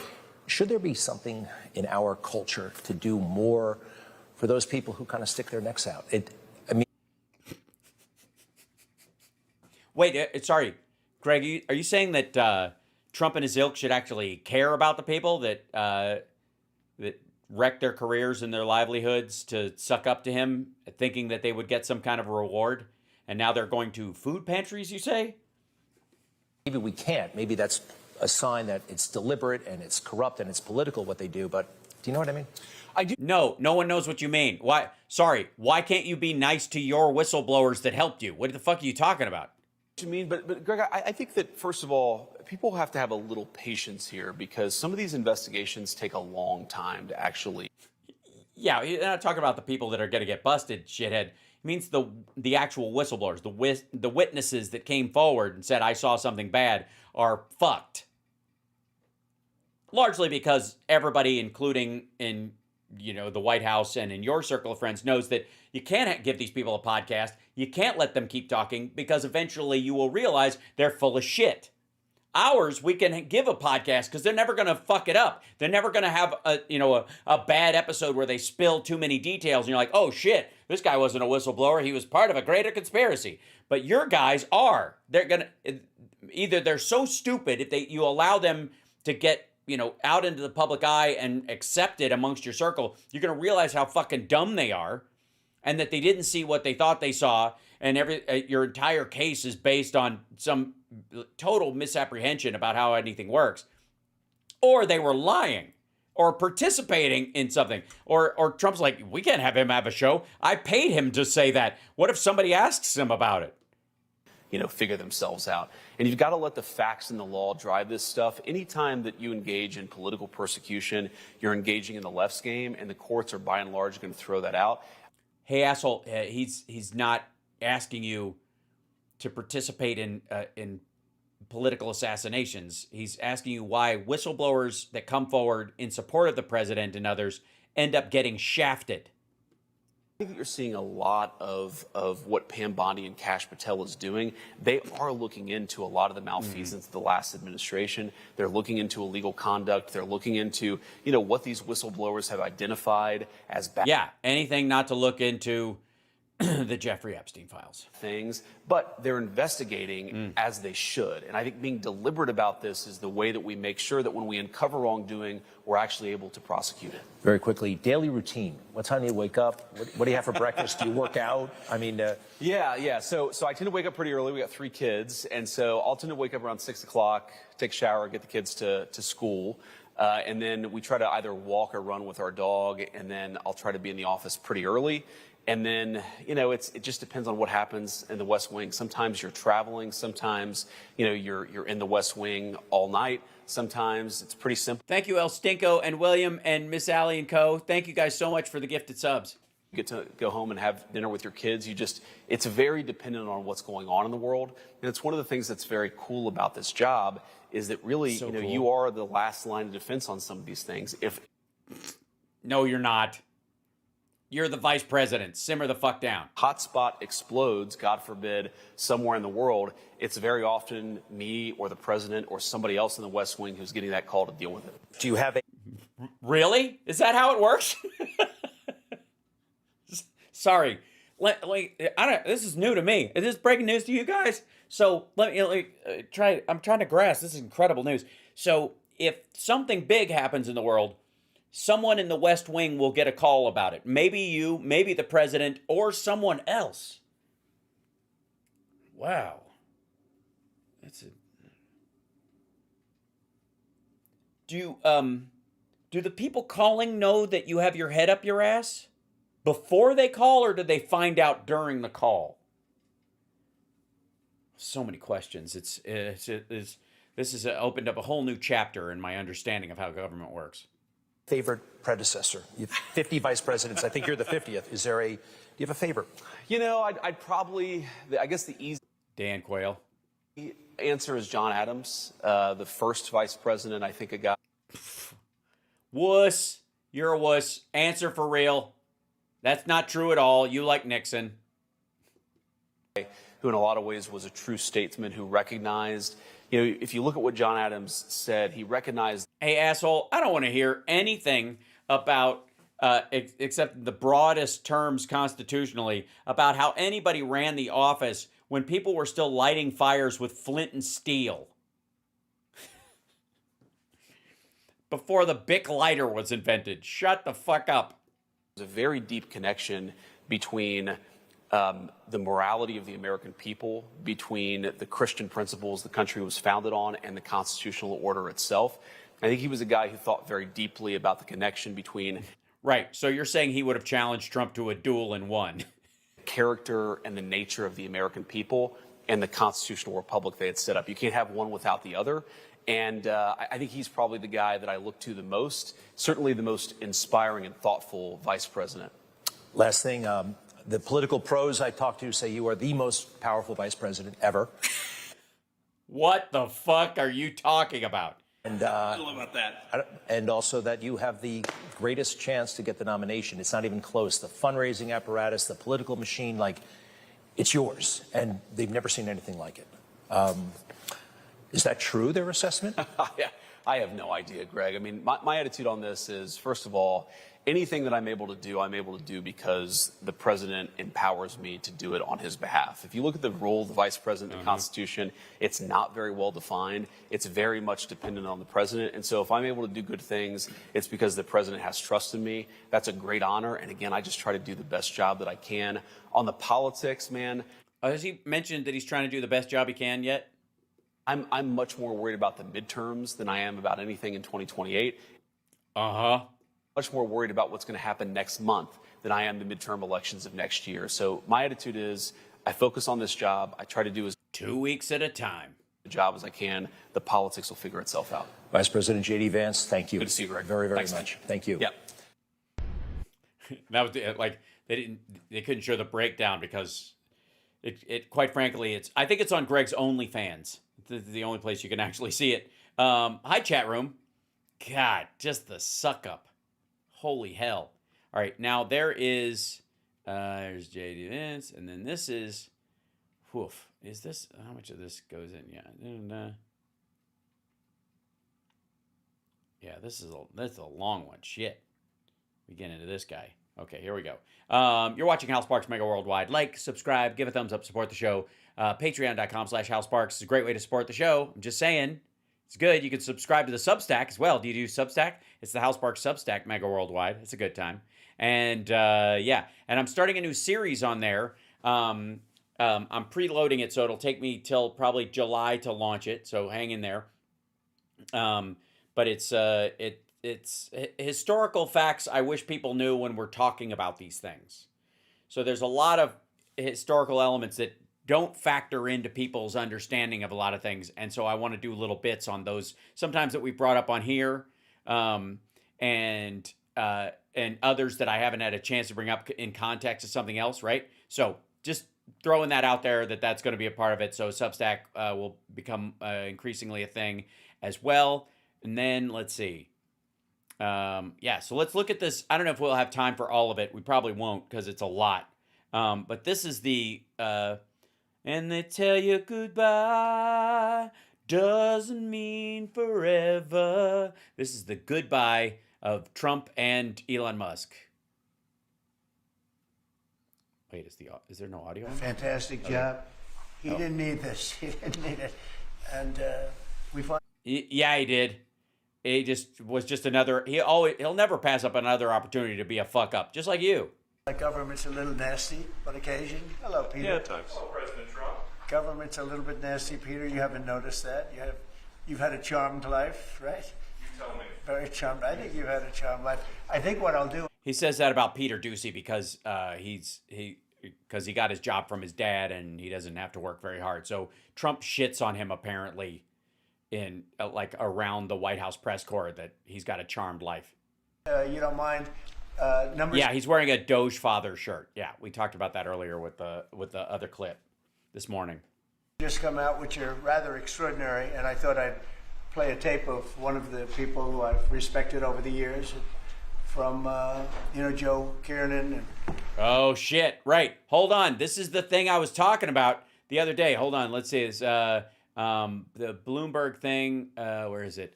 Biden left Trump gift Social Security 0.8%, something like that.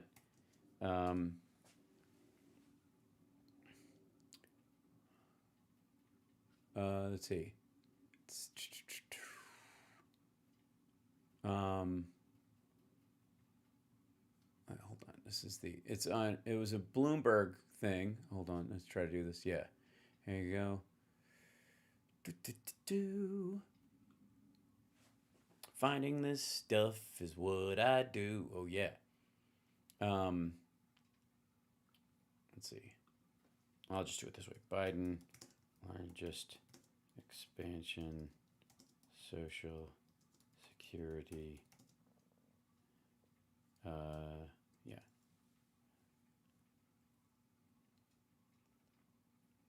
Yeah, January 10th, the Social Security Fairness Act. Yeah,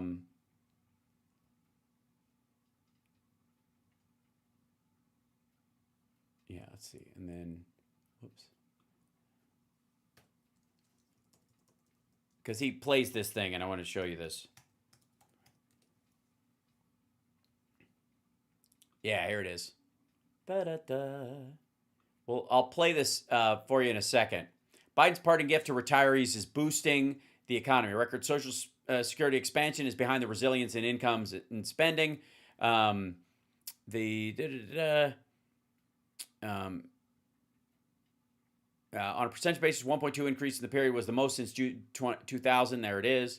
Yeah, here it is. Personal income jumped 0.8% in April from March, strongest growth since January 2024. Nominal compensation growth remains decent, but that wasn't the main factor in April. When income growth, government social benefits to persons spiked by 2.8% from the previous month. So month to month, it went 2.8%, causing the overall rise in the economy to go up 0.8%. Now let's watch Donald Trump take credit for that. Santelli, this just came out, and we'll just play that for a second. Personal income is up 0.8%. That is almost triple the expectations. What are you doing in there? Why? Sorry, is Biden standing over there giving you the finger? The income numbers, really, for the first 4 months of the year, they're stellar. They're really stellar. I mean, I could go back and look at the first 4 months of many different years. Really very strong numbers, and you're right. This administration is criticized for just about everything under the sun. I've never, ever in my lifetime had glimpses into the politics of an administration in the form of transparency like this one. Why don't we be, give credit where credit is due. Income really shooting up. Rick, I also thought everybody was going to get one last order of imports that were going to be tariffed, and they were loading up on things. How the hell did they already fix the trade, or not fix it, but to cut it in half? That's crazy. So there wasn't a lot of front loading of things that they needed before the tariffs hit. Yeah, I'll tell you what, it really does call. By the way, because of taco trades. Question some of the conventional wisdoms. And, it's going to be interesting to see what happens next month when we get this number, or we see some of the other numbers like current accounts, see how they fared. Because I don't know, I've been watching these numbers a long time. I don't think I've ever seen the trade deficit cut in half in 1 month. Not bad. Yeah, that's because we're not buying stuff. People have stopped buying things until the trade happens. You didn't cut it in half. People aren't still getting the goods they need, but they're getting from inside the United States. They've just stopped fucking buying. It's terrible. It's totally ridiculous. Nobody moved a fucking factory in the last month. Not even close. And again, that 0.8% has everything to do. That's an important factor in explaining the surge in personal income reported by the Bureau of Economic Analysis on Friday. On a nominal and seasonally adjusted basis, personal income jumped 0.8% in April from March, the strongest growth since January 2024. Nominal, which, by the way, both of these are Biden. Nominal compensation growth remains decent, but that wasn't the main factor in April. Within income growth, government social benefits to persons spiked by 2.8% from the previous month. They went up 2.8% from March to April. The largest expansion since 2006, excluding the COVID-19 pandemic and the financial crisis, meaning the handing money out during those periods. This has nothing to do with Trump's policies. All right, not bad. Come on, guys.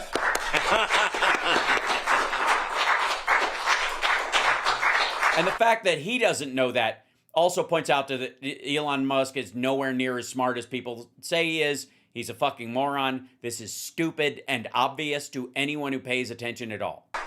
Yeah. I see Howard and Scott are here, so it's great. You guys want to stand over here? You might as well. You're the ones that help produce those numbers, and it'll only get better. The tariffs are so important, and that's why we were so happy. Nope. That hit is temporary to catch people up. It will fade. It went up like that to replace money that they had gotten to basically respond to the fact that they've been denied Social Security benefits. And so it infused those over a period of time, but it will end. So that money isn't going to be consistent. With a decision yesterday where the tariffs continue, because without the tariffs, our nation would be imperiled. We would really be imperiled. I think I can. No. That with great surety, Scott and Howard. And so we were very happy to get that decision, that big decision yesterday. And today it's about a man named Elon.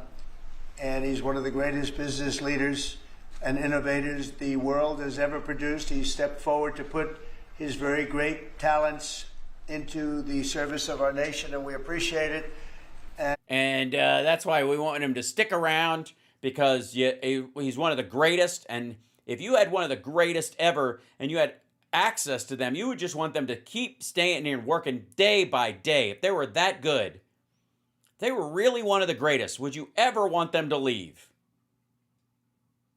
Well, I mean, I guess if they were making you look bad, but...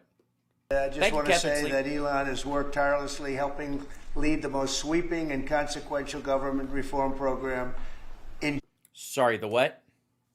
Helping lead the most sweeping and consequential government reform program in... One of the most sweeping and consequential. Yes, all of those alleged wins that were fake to start with have also been already consumed with excess spending. Yeah, genius. Sweeping and successful. And you know the kinds of things that he's found and his people have found. He's brought a group of very smart people in. And yes, and they found that all the people with the like $500 billion worth of fraud, and it was from that guy they filed charges against, right? The guy that committed the big fraud, that they were like, oh, hey, fraudster, we got you. And they were like, book him, Dano. And what was his name again? That guy? And the lady who worked with him. There was a lady that worked with him. And the name, all the fraud people. There's fraud, because fraud's a crime. So obviously people would be going to jail. Found things that are pretty unbelievable. I have... Yes, I agree. I have looked at the DOGE site multiple times, and none of it is believable. Say that the numbers that we're talking about are substantial, but they're going to be very much more substantial with time, because many of the things that we're working on right now, we're going to have to remember Elon as we find them, but the numbers could double and triple because many... If they do, they'll still be a massive failure. You do realize that, right? You'd have to 20x them. We don't want to go out with them until we're sure, but we've found things that are unbelievably... Oh, unbelievable. Oh, we found stuff. We want to be sure we found it, but we're sure. Stupid and unbelievably bad. With the Department of Government Efficiency, Elon's... A colossal change in the old ways of doing business in Washington. DOGE has installed genius... Is there any punctuation in this paper? Maybe you should separate. Maybe punctuation isn't enough. Maybe you should put a big gap between it so his eyes have something to follow. Maybe do an ellipsis. Just do like 3 dots. And start reading again. With an engineering mindset and unbelievably talented people in computers. I actually asked Elon one time, what's their primary thing? And they have a lot of primary things, all having to do with being smart. But he said the thing that they're really the best at is working with computers. So that yeah, that's amazing. Who does that? Who works with they work with computers, like alongside them? Oh my God, I hope they wear a helmet. Yeah. I don't know if being on Pornhub half the day qualifies as working with a computer. Can't be outsmarted by somebody that's not so honest, that happens to also be good with computers, but not as good as these people. But yes, I hate genius on genius cybercrime. Said in the senior ranks of every federal department, and it's really changed. And with Elon's guidance, they're helping to detect fraud/waste and modernize broken and outdated systems. So as you know, we're talking about various systems and changing systems, and a lot of systems. Some system talk, like computer stuff with systems. Sadly, it takes a long time to do that. Yeah. Change, let's say, a system at IRS and computerize it properly, where the job can be done in 1/10 the time, but it takes sometimes years to rebuild those systems. Huh? You don't say. Do you think that's maybe why multiple administrations have continued to fund the modernization of these things? Because it does take time, and they don't just interrupt it right in the middle and set the entire modernization process back 5 years, or freeze it in place for the entirety of their presidency, like you're doing. Started in many cases. We've started. I will say that this has less to do with Elon, but the air traffic control systems, we're bidding out to the best companies in the world. Those systems right now, they were what the previous administration was horrible. What they did, they spent billions and billions of dollars, and in the end, it didn't even come close to working. They tried to hook up wire to copper, and it can't be done.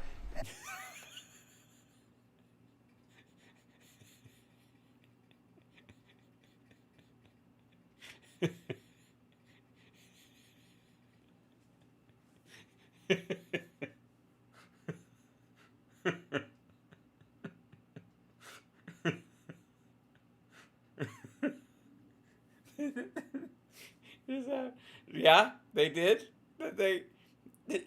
Did they try again? They tried to hook up. Listen to that again. Wait, what'd they do? And billions and billions of dollars, and in the end, it didn't even come close to working. They tried to hook up wire to copper, and it can't be done. And they just spent billions of dollars and just wasted money. Actually made the system much worse. So we're going to get a brand new modern system. Congress is working with us on that. Yeah, we're not going to use wire or copper wire. Yeah. They spent billions of dollars trying to hook up wire to copper. Dear God. And we're going to get it done as quickly as we can, but it's in the works. And once it's done, it'll be good for 30 years. Oh, by the way, this is him rolling on. This is the sample you keep seeing in the memes of him, like, throwing his head around like the drug dealer in RoboCop 2. Gary, the scopolamines got my teeth wiggling. Or the benzodrine's got my teeth wiggling. Cut it with scopolamine. 5 mils per. We can, but it's in the works, and once it's done, it'll be good for 30 years. But we have a system that's 48 years old, and would have a modern computer hooked into a very outdated computer, and they don't hook up. I mean, they didn't. No, yeah, they don't hook up, and when they do, it's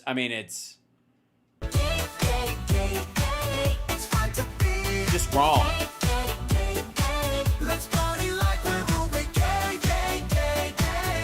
Can't hook up wire to copper. I love that feeling. Zipper hoods have got the goods. Owie, owie, oh. Butts and thongs and vests and thongs. Whoa, I love that feeling. Zipper hoods have got the goods. Owie, owie, oh. Boink, boink, dooby-doo. You know what I wanna do. Yay! Boink, boink, dooby-doo. You know what I wanna do. Buster.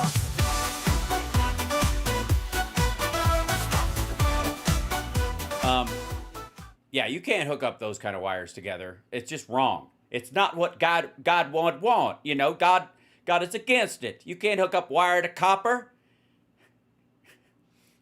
It's Adam and Eve, not Adam and steel. So after spending billions of dollars, they turned on the system, and in never any cases, from local to countrywide, they never worked. More than 75,000 bureaucrats have voluntarily left their taxpayer-funded jobs to come out and really do the job. Countless wasteful and unnecessary. Do what job? Do the job of leaving? Good God. Contracts have been terminated, and you know that we have terminated many, many contracts, and many contracts, Elon, are right now being looked at, and it may be 6 months, it may be almost a year in some cases. We're going through procedures, we're going through courts, and we'll remember you as we announce billions. Yes, we'll think of you fondly. And I tell you goodbye doesn't mean forever. Dollars of extra waste, fraud, and abuse. Just as an example, DOGE canceled $101 million for DEI contracts at the Department of Education. $101 million, and that was just a small section of the Department of Education. $59 million for illegal alien hotel rooms in New York City. And the landlord never the kind of money that he made in the last short period of time. Yes, there were a lot of rich landlords who got kept afloat because no one would travel during COVID, and those hotels or those rental properties would have gone under without that subsidy. But, you know, and by the way, how many of Trump's properties do you think got subsidies during that period? All of them, you're right. $1 million to a hotel in New York City, $45 million for diversity, equity, and inclusion scholarships in Burma. In Burma. Does anyone know about Burma? Yes, I've seen the latest Rambo movie. It's probably the closest thing to a history lesson people have gotten on that area of the world in the last 20 years. $2 million for social and behavioral change in Uganda. Uganda. All right, sure. Uganda, whatever. $1 million to improve the social and economic inclusion of sedentary migrants. I can say it's $2 billion to Stacey Abrams and her environmental movement. There was $100 in the account, and all of a sudden they found $2 billion in the account. And I assume yeah, that's not how it works. That's being looked at. I don't know. I'm not sure. Well, why would you? You're just the president of the United States, who literally has more access to the information inside the United States than any other person on Earth. But that would require reading and paying attention, or listening to other people, which is probably worse. Thank you, Nicole. I assume that's being looked at. Think of that, $2 billion. And then... I'm thinking of it, and I like it. Do you know what I could do with $2 billion? I'm just saying it would be fun. Lee will tell you there's another one over there for $20 billion. What? Being spent on another environmental crisis. $20 billion, not 20 million, a lot, not 200,000, which is a lot. So think of it, in her case, you have $100, and now all of a sudden she gets hit with an infusion of $2 billion just before I take office. $20 million for Arab Sesame Street in the Middle East. Nobody knows what that's all about. Nobody's been...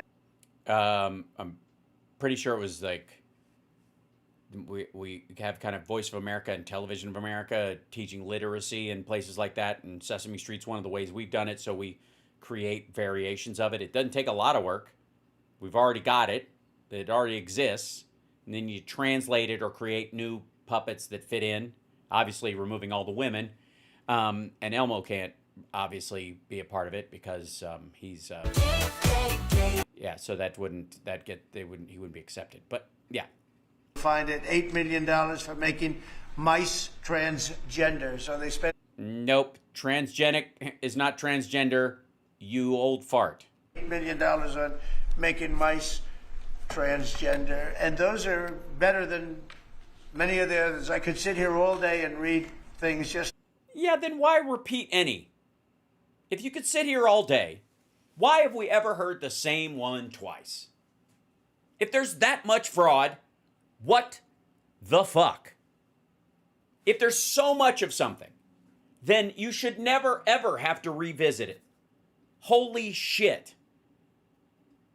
It is one of the laziest, dumbest parts of this whole conversation. Is like, I could go on all day about this stuff. Well, then try it, motherfucker. Because it sounds like you ran out and started to have to repeat yourself 3 examples ago. That, but we have other things to do, so it's much, much more than just that.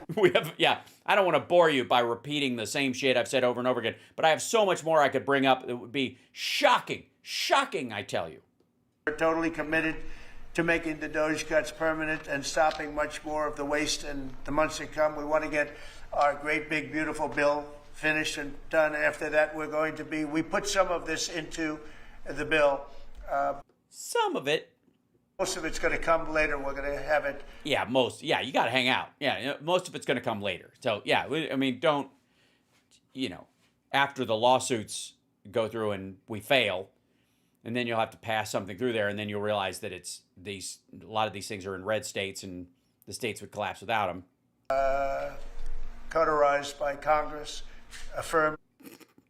Sorry, they're going to set them on fire to stop the bleeding? Sorry, they're going to, what? By Congress. Hold on. Back the fuck up. The bill, but most of it's going to come later. We're going to have it cauterized by Congress. So they're going to, like Rambo, basically, they're going to take a bullet, knock the top of it, pour the black powder into the legislation, and then take a piece of firewood and hold it up there and watch as the unnecessary parts of the bill fly out the back and seal any of the holes as you cauterize the cuts. I guess you can cauterize a cut, sure. Good God. Cauterize. All right, we've got another audio drop. Affirmed by Congress. In some cases, we'll make cuts. Cauterized by Congress. Affirmed by Congress. It will be affirmed as well. They'll make them feel better. They'll make the cuts feel better about themselves after they cauterize it to stop the bleeding. In some cases, we'll make cuts. In some cases, we'll just use it in a different layer to save the money. But it's hundreds of billions of dollars. DOGE is also fully modernized. No, it's not. The federal retirement process and continues to work very hard on the IRS modernization. But we're taking that over with DOGE. Many of the DOGE people, Elon, are staying behind too, so they're not leaving. And Elon, just not you. Really not leaving. He's going to be back and forth, I think. I have a feeling. It's his baby, and I think he's going to be doing a lot of things. But Elon's service to America has been without comparison in modern history. He's already running one of the most innovative car companies in the world. You look at his factories and compare them with some of the old factories we have. Oh yeah, they're amazing. There's very few people in them. It's one of the most stark comparisons you'll see. It's a big difference, and the most successful space company, and I guess in history you would have to say the largest free speech platform on the internet, etc. Yet the largest free speech platform, yes, because everywhere else you're not allowed to talk. Elon willingly, with all of the success, he willingly accepted the outrageous abuse and slander and lies and attacks because he does love our country. I know that very much. He loves our country. Totally. He comes from another country, a country that's going through trials and tribulations, I would say. But he's all about the USA, and Americans owe him a great debt of gratitude. Nah. Just want to thank Elon for his time as a special government employee. Can you imagine? They called him an employee, but it's a special government employee. And yeah, we know that's contractually, that's why he's allowed to work. It's a temporary, it's literally a role created by Congress. Lasts 130 days. We're all aware of it, except you apparently. Coming and helping us, and he really has changed the mindset of a lot of people. A lot of people thought, maybe. Yes, they have. When he came in, they thought he was actually smart. Now that's changed. Cut 1% or 2% or 3%. Then they said, wow, we can cut a lot more than that. And no, you didn't. We're going to do it very surgically. We're going to continue on the march. We're making America great again.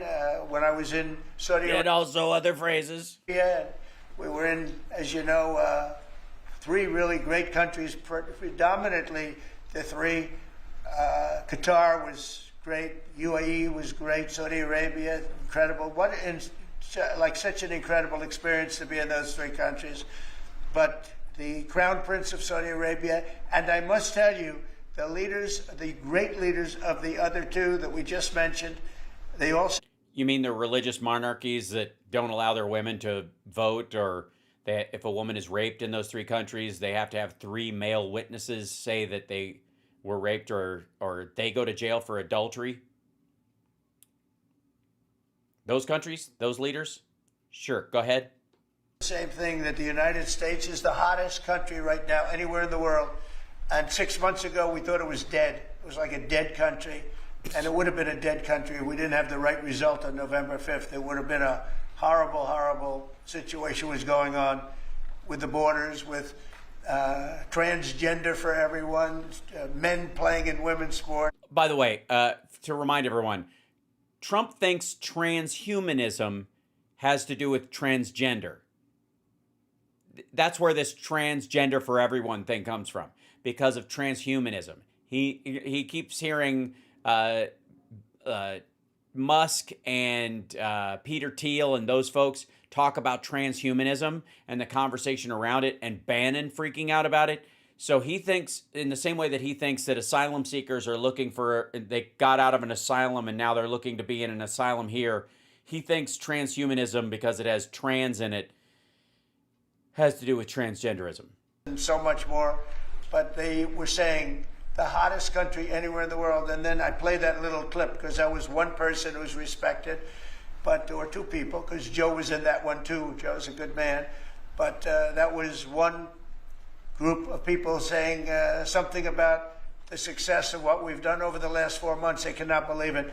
In the one case, they said they've never seen anything like it as long as they've been doing what they've been doing. They've been doing it for a long time. Oh, sorry. What have they been doing? Denying women and gays rights and running their country as a monarchy where no one has a vote or a say in who runs their country? You don't say. So I just. By the way, I'm pretty staunch. I'm pretty strict in this. I've said many times, fuck monarchies. I don't believe in any magic families. I believe every family is magic. So fuck these people who supposedly are born into running a country. The whole idea is ridiculous. And as an American, we fought a war, so I don't have to give a rat's ass about monarchies or kings or anybody who marries into the magic family, who wants special treats because they did, or people who, you know what you're getting into. Fuck those people. It's silly. Forget it. Not interested. I don't want to see it in my news. I don't give a rat's ass what William and Harry are doing, so I certainly don't give a shit what MBS and his ilk are doing. I believe in the inherent worth of every human being, not magic, like familial tie magic. I want to thank Elon for helping. And again, you know, the United States right now is the hottest country anywhere in the world. There's no country. You're welcome.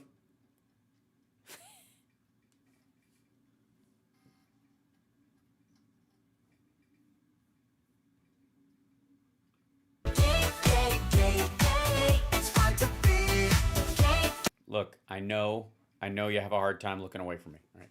Is hot, and we're doing really well. We came, when I left, we had no wars, we had no problems. We defeated ISIS, we rebuilt our military. We're in the middle of a worldwide pandemic where the entire world shut down, and you still weren't able to get us out of Afghanistan, even while the entire world, like we would have had the biggest reason to exit at that point with no problems, and you've managed to fuck that up. Nobody knows how. And we had no inflation. And when I came back, we had a lot of inflation. We had wars all over the place. We had the embarrassment in Afghanistan where we gave up billions and billions of dollars of military equipment, the most embarrassing moment in the history of our country, I believe. I believe that's... It's, again, ridiculous. The most embarrassing, for him anyways, should have been the day he took office in 2017, because he ran on getting us out of Afghanistan and talked about how easy it would be, just like he said it would be easy to end the Ukraine-Russia war, and he never could. He punted it into the next presidency. Strongly. We have Russia with Ukraine. We had the attack in Israel in October, the horrible attack, October 7th. Horrible, horrible attack. Nobody's ever seen anything like it. And now we have something. Well, that's because nobody gives a shit about Sudan. Sorry. I mean, like, that dude who threw fucking Molotov cocktails on old people in a fucking march where people were trying to raise awareness for hostages who are still kept and the corpses of hostages were still kept or whatever. And this dude shows up with fucking Molotov cocktails in Boulder to throw them at elderly people. Not only is that guy a fucking monster, but he doesn't give a shit about what's happening in Sudan. And the death toll there is 3 times what it is in Gaza. Doesn't give fuck one. There's no marches. There's no college campuses being overrun with, oh dear God, why aren't we helping the people of Sudan? They don't give a shit. He didn't give a shit. They don't give a shit. That guy threw those Molotov cocktails because of a concerted effort among certain Arab countries to broom Jews from the region permanently. That's what he's doing. Has nothing to do with, like, the freedom of a people. Where we're really healing. America's not arming the bad guys in Sudan. How? Well, first of all, we're technically arming both sides because we had supported that country when it was stable and then they broke apart. Secondly, the UN got broomed out of there. It isn't a matter of whether you give a fuck about us paying that money to them. Again, these marchers had nothing to do with money being sent there. They're trying to get the hostages back. Show up at the fucking Pentagon then and try that shit. If you're worried about, like, the military aid, then why the fuck are you throwing Molotov cocktails on old people? Again, this is not about these issues. He doesn't give a fuck. Does not. Out of that, we stopped. We're also arming Hamas too, because the pipes that the U.S. paid for is how they make their rockets. And every rocket fired is a war crime because they are unguided missiles, all of them always sent to civilian areas. Every single rocket sent out of Gaza is a war crime. Always has been, all during his presidency, always will be. Because they are unguided and they are not aimed at military targets. They're not aimed at all. They are just sent to kill civilians. Every single time and always. So let's move on from that. I'm happy to have this fucking conversation anytime, as you guys know. India and Pakistan. Karajo, you are reaching. Nope, you aren't reaching far enough. And from fighting, I believe that could have turned out into a nuclear disaster. And I want to thank the leaders of India, the leaders of Pakistan, and I want to thank my people also. We talked trade, and we said we can't trade with people that are shooting at each other and potentially using nuclear weapons. Then why the fuck are you talking about putting Russia back in the G8? And they're great leaders in those countries, and they also, by the way, India and Pakistan were both pissed when he brought this up, when he mentioned it first, because they're like, you think we're going to give up Kashmir or a fight for Kashmir because of trade with the United States? Go fuck yourself. So stood and they agreed, and that all stopped, and we're stopping others from fighting also, because ultimately we can fight better than anybody. We have the greatest military in the world. We have the greatest leaders in the world. We put one of them in charge of the Joint Chiefs of Staff, as you know, General Raisin Kane, and we wiped out ISIS, completely wiped out ISIS in 3 weeks. They said it would take 5 years. Also, no, you didn't. ISIS-K is who attacked us in Afghanistan after the Taliban, largely fighters you let loose, allowed that person through to kill a bunch of Afghan civilians so they couldn't flee the country. And ISIS-K is also who did the bombing at Qasem Soleimani's funeral in Iran. They're all throughout Syria. And we did it in 3 weeks. And that's the way it is. But we don't want to have to use our military. We want to be peace through strength when we can. And that's when we can. We're going to have it. So I just want to thank Elon and all of his people. Most of those people are staying. Almost all of them are staying, and they're going to be with us. And you're going to see the results coming long into the future. Even a year and 2 years later, you're going to see a lot of the results, and those hundreds of billions of dollars are going to be adding up, and they're going to continue to add. It'll be interesting, really interesting to see what the... Oh, fascinating. I mean, we're all just waiting with bated breath. We're all sure the cuts are going to be as powerful as you say. Final number is going to be. But again, Elon gave an incredible service. Nobody like him. And he had to go through the slings and the arrows, which is a shame because he's an incredible patriot. The good news is that 90% of the country knows that, and they appreciate it, and they really appreciate what he did. And I gave him a little special something we have here. Thank you. A very special, that I give to very special people. I have given it to some, but it goes to very special people, and I thought I'd give it to Elon as a presentation from our country. Thank you, Elon. Thank you. Take care of yourself. Thank you. You see the lock. The lock on this is amazing. Large lock. Well, let me say perhaps a few words. So this is so charming. The whole thing. God, what'd he get? A key to the government? What the fuck is that? Not the end of DOGE, but really the beginning. My time as a special government employee necessarily had to end. It was a limited time thing. It's 134 days, I believe, which ends in a few days. So, so that comes with a time limit. Yeah. And but the DOGE team will only grow stronger over time. The DOGE influence will only grow stronger. It's I liken it to sort of Buddhism. It's like a way of life. So it is permeating throughout the government, and I'm confident that over time we will see $1 trillion of savings and a reduction in $1 trillion of waste and fraud reduction.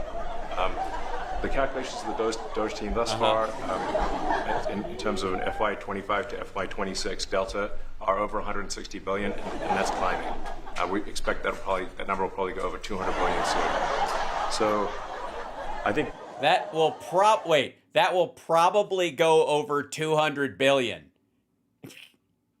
How about no? The DOGE team is doing an incredible job. They're going to continue doing an incredible job, and I'll continue to be visiting here and be a friend and advisor to the president, and I look forward to times being back in this amazing room. By the way, isn't this incredible? Oh, shut the fuck up! Incredible. Everybody already knows you're high, dude. This fucking is it just me or is this place like round? It's stunning. I think the way that the Oval Office, how the president has just completely redone the Oval Office. It's beautiful. I love the gold on the ceiling. Thank you. It's pretty nice. Yeah. That's been there a long time. That was plaster. Nobody ever really saw it. They didn't know the eagle was up there, and we highlighted. It's essentially it's a landmark, a great landmark, and that's 24 karat gold, and everybody loved it. And now they all see it when they come in. So it's been good. The Oval Office finally has the majesty that it deserves, thanks to the president. Though. No, it shouldn't necessarily have majesty. It should have. It should be a place of respect and honor. But majesty, as in your majesty, fuck that. Again, no royals.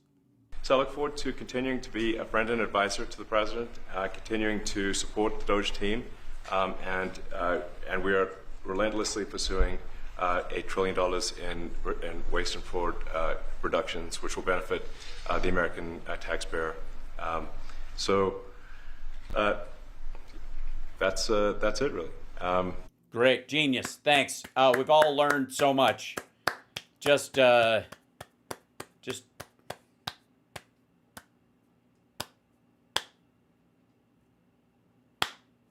Right. Thank you, Mr. President. Thank you. Right. Great job. Thank you. President Trump, the president mentioned that you had to deal with all the slings and arrows during your time at DOGE. There's this New York some of the people, some of the media organizations in this room were the slingers.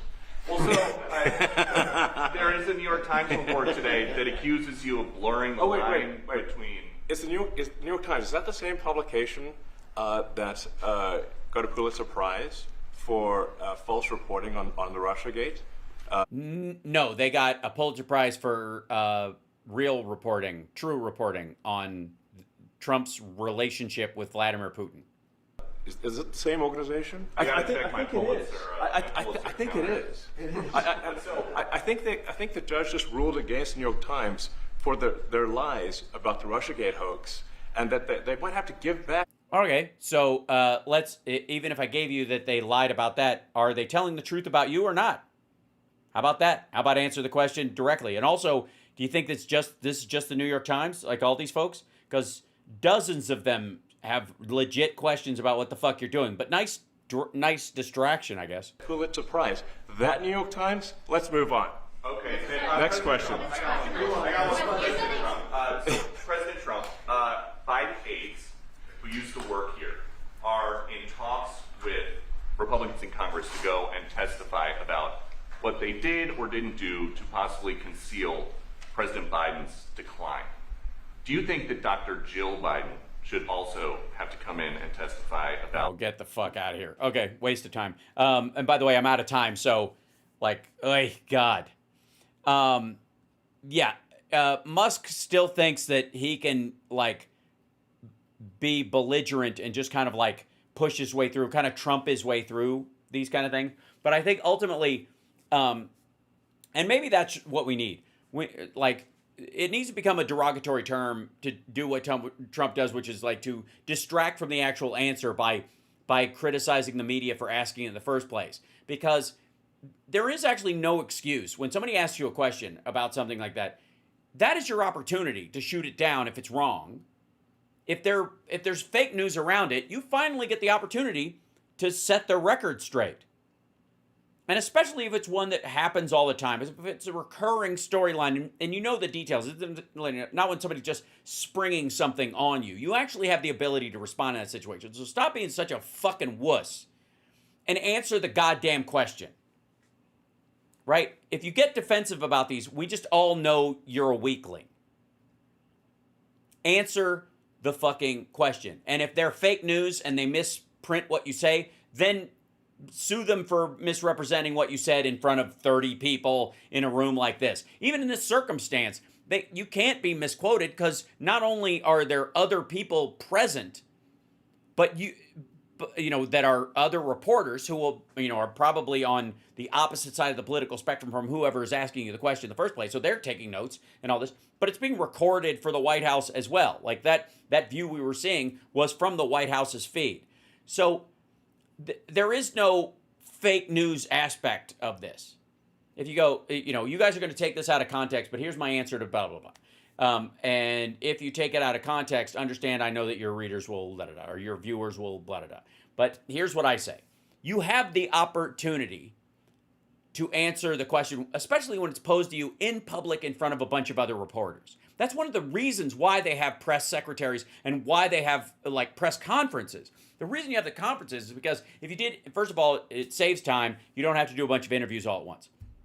And a lot of people are going to ask the same question. But also, the fact that you're answering the question in front of a bunch of other people, if anybody misquotes you, they're kept honest by the other reporters in the room. So if you're responding to it like, you're fake news, you're a liar, blah, you're fake news, aren't you? Which is what Trump did on the tarmac, when he was talking about, I don't like it, when it comes to Putin. It shows weakness when you have to answer it like that.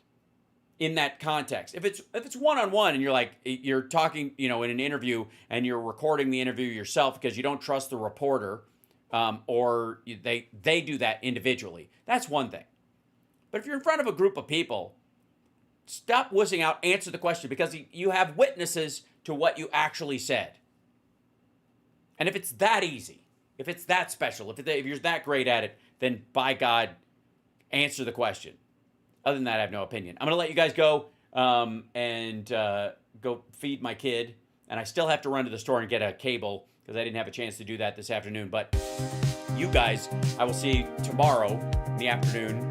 Take care. And I'm going to be on Jody Hamilton's show tomorrow afternoon at 12:30 my time. I don't know if she does it live or not, but we're doing it tomorrow afternoon before my show. So just a heads up. And I hope you like the bunker. I worked very hard on it.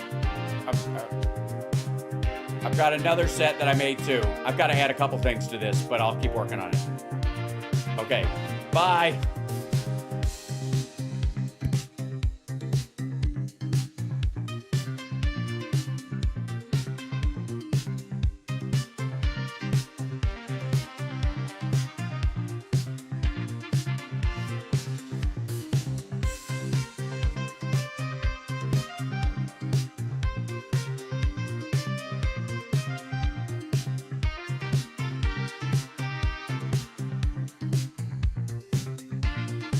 Oh, by the way, subscribe. We're getting our numbers up. We're to 82K now. We can hit 100. I know it.